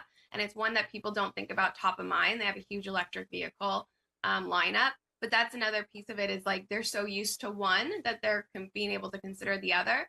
And that is for that shopper who loves to go in and do the whole day, like trying different cars. You can do that, right? You can actually test drive the Hyundai, the Nissan, the Toyota, the Ford, and go through the whole thing. Or maybe you just want to go try the Jeep, right? And try something completely different. The other thing that I see that's really cool about this situation for an auto center where you have so many different brands is that a family is very diverse in what they're driving. Not everyone's driving a Toyota, not everyone's driving a Chevy. Everyone's driving a different car, right? Like maybe the mom wants a BMW, and maybe the son wants the 4Runner, and maybe, the father wants, I'm not sure, like the Genesis, something else. But that's the other piece, is that we can actually have like it can be one place for the family to go shopping, but everyone look at a different car and kind of experience the different brands. What % of vehicles currently new cars are you selling that you're selling straight off the truck as opposed to a standing inventory? You know what? It's going to vary by manufacturer, but I would say it's up 70 to 80%. Like, it's very high. For Toyota, it's probably higher than that.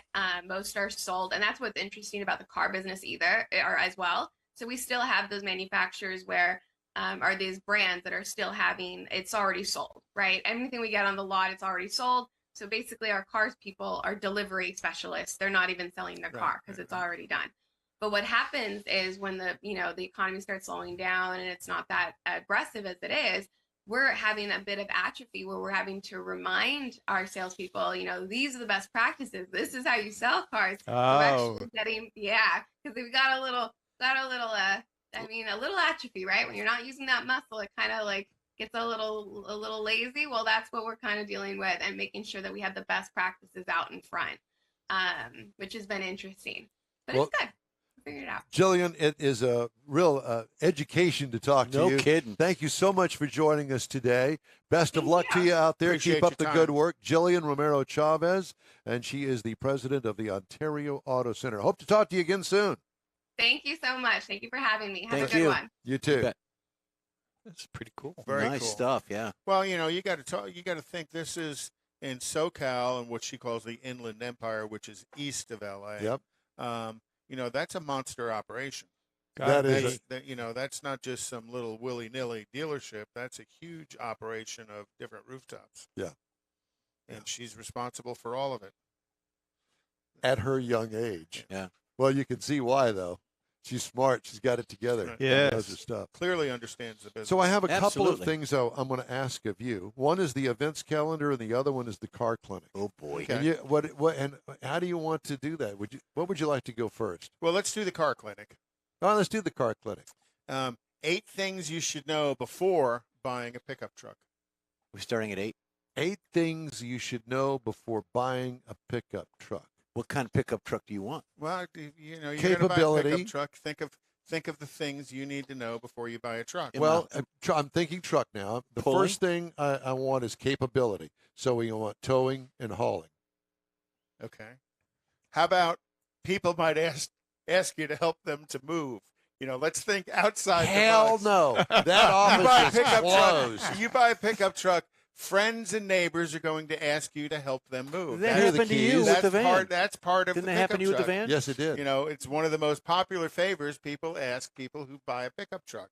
You no longer have to worry about cargo space. So I'm kind of thinking not the mechanical things of the truck, but the ethereal things about Oh, Theoretically. that. the truck. Theoretically. So you no longer have to worry about cargo space, because you're going to have tons of space, and most trucks today are 4 doors. Very few 2-door trucks are sold. But does that Regular include the cabs are kind of sold. Colorado Mike just reviewed Yes. versus a big full size? Well, it's the difference of the 3500? two. The two You trucks you're trying put to smaller buy. couches. Put the love seat on the Colorado. Yeah. Parking a truck can be difficult because Most if you're definitely. driving a long bed 4-door dually. Well, it doesn't my fit in a gosh. parking spot. We'll Anywhere. tell you And that sometimes right. it doesn't fit in a parking garage. Oh, Not I at just all. dealt with that. Oh, did you? Nothing fits in the Yeah. parking You know. garage with that thing that I had. You always have to be prepared to give a hand. It's maybe you're not helping them move, but you're helping them go pick something up. So at you're Costco. telling me more reasons why I should not buy a pickup Then truck. don't you give him the finger first? You need to find. They want to carry or tow heavier loads, which can require a little bit more power around them, and because of that, you're probably going to pay more at the pump, not just for gas, but also because most pickup trucks have a larger fuel tank. Typically, what is your Cadillac? Is it 18 gallons? Yeah. 18 gallons. My Tahoe's 24 gallons. My van is 30 gallons. You can get some of these pickup trucks with a 36-gallon tank, 40-gallon tank. And then you can put the reserve tank in the bed. Oh my gosh, how much is it going to cost you to fill up? So that's another thing you need to know before buying a truck. Your truck is, like you said, here's my keys. People are going to want to borrow it all the time because they want to use a truck, but they don't want to buy a truck. So your truck may always be out on loan. And when it's out on loan, what are you doing? Oh, they're going to scratch it. Oh, they're going to dent it. Oh, they're going to run over a curb because they don't understand how long it is. That fear factor that you live. And then, depending on where you park, people will use your truck as a trash can. Oh, absolutely. they will. Walk by, throw that empty soda bottle, the empty And then it Sonic, comes blowing out on the freeway, And you get didn't the put it ticket back for there. littering. and it rattles around 3 or 4 times, banging off the sides before it blows out. Yep. will you be ready for everything, including inclement weather? Pickup trucks, the water starts getting deep. You're going to want to be riding in a truck, and some trucks more so than others.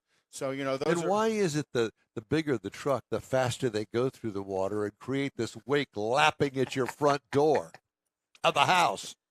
Yeah, the last flood we had that actually got water in our house wasn't from the truck, but the neighbor across the street stepped out in front of a truck with a shotgun in his hand. Oh, gosh. He slowed down. I would hope so. Yeah. So 8 things you need to be aware before buying a truck. I want to live in your neighborhood. There's another thing that you forgot. Just I want to touch on that point about the cans in the back. You got to have the sliding back glass, preferably the electric one, so that you can open it from the driver's seat and throw your cans out into the bed from the driver's seat. Officer, I put one of those in my 90 GMC I had. There you Put go. One of those in. Wow. Got to have it. So Okay. a little different thing of why you need to consider what you're doing buying a truck.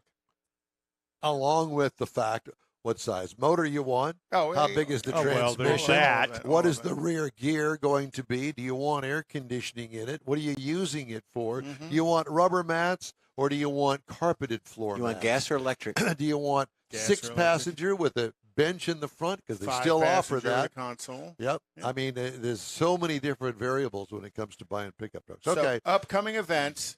September 3rd, the Chick-fil-A in Magnolia is having their Fast Cars and Freedom Car Show, and that's going to be on Saturday, September the 3rd. Monday, September the 5th, the Labor Day's 3rd Annual Car and Bike Show at Commercial Drive in Rosenberg. September 10th, the 5th Annual Car Show at Lake Church. Also September 10th. Lake Church? Yeah, out Mike's Way. Oh, there's a city called Lake Church? No, there's a church called Lake Church. Out in the Golden Triangle.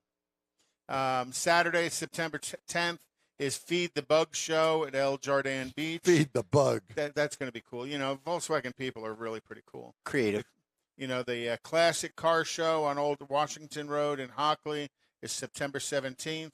And then Hot Rod Madness at the Rock Sports Grill on Louetta here in Houston. That's October 9th.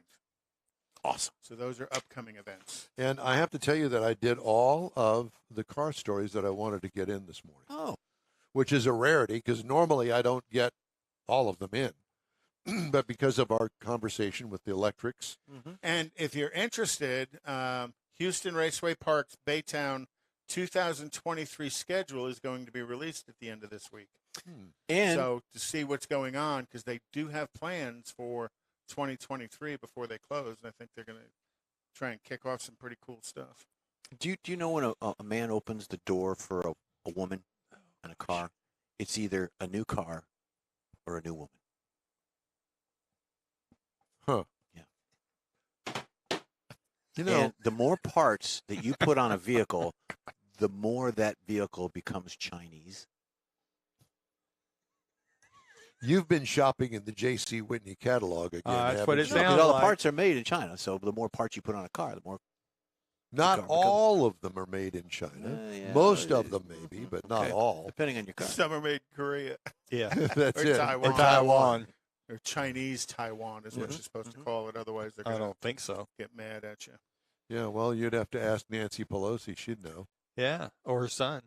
Or her son. Or her, So- no, her husband's left home. He's in the drunk tank. He's And no, he's not in the drunk tank, but he's a drunk Did he driver. go to rehab? Drunk driver. No, he won't pay any penalty.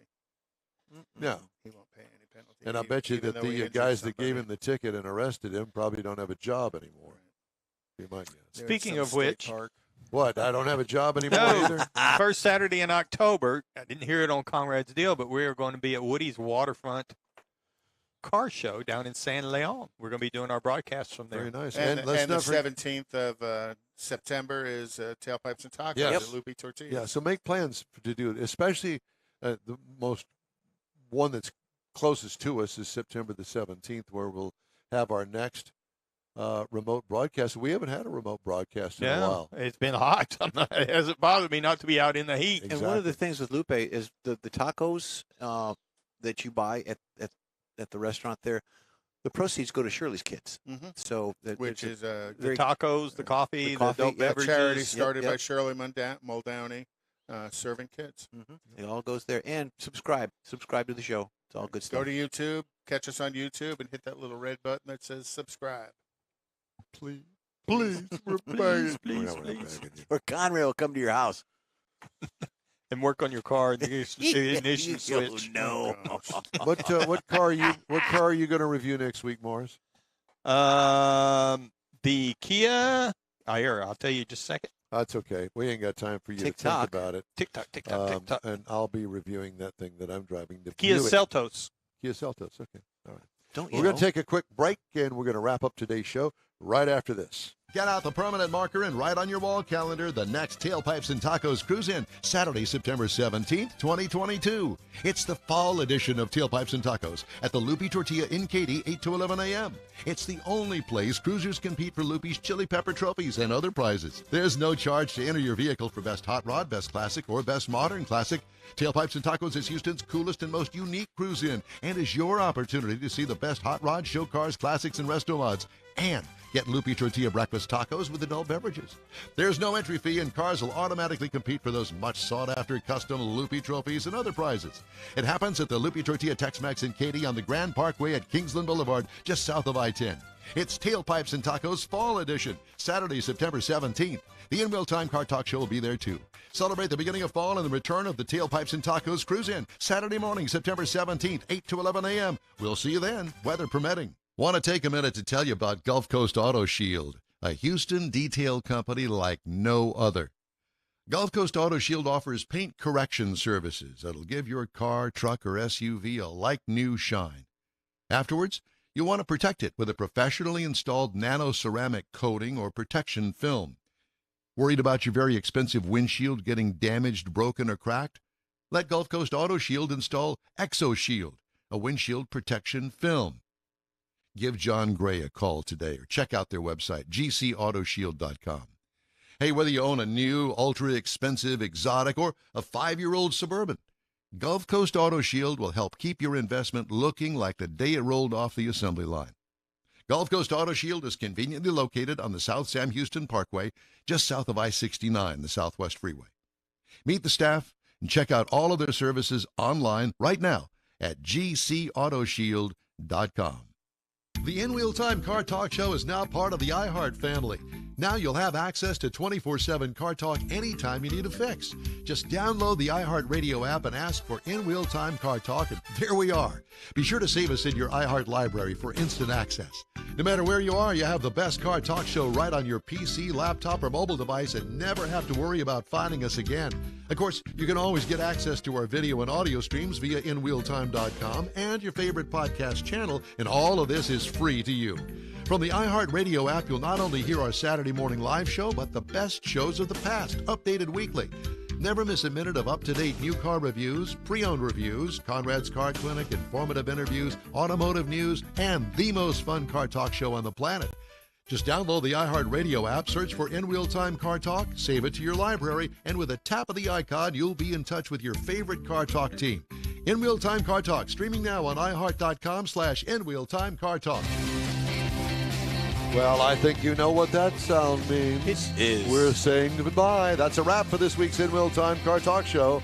When you're on Facebook, check out our page. Give us a like. Tell your friends about us. Share our junk if you would, please.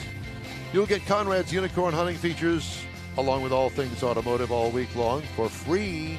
That includes new car reviews, upcoming events, cruise-ins, racing events, and other goodies as well. You can find the In Wheel Time Car Talk Show 24/7 on the iHeartRadio app. In Wheel Time can be heard and seen live on Facebook, YouTube, and InWheelTime.com every Saturday, 8 to 11 Central Time. 30-minute podcasts are available from your favorite podcast providers 7 days a week. The In Wheel Time Chief Engineer is David Ainsley. Our Marketing Advertising Manager and Video Technical Director is We Need More, Jeff Zekin. For booking agent and podcast guru, Mike Mars, and his royalty, King Conrad DeLong, I'm Don Armstrong. Today's In Wheel Time Car Talk Show was produced by Susie Armstrong. Be sure and join us again for our next live 3-hour In Wheel Time Car Talk Show, Saturday, August 27th, 2022, starting at 8 a.m. Central Time on all of our In Wheel Time Car Talk outlets right here on the Smoke and Mirrors Network. Stay cool, and so long for now.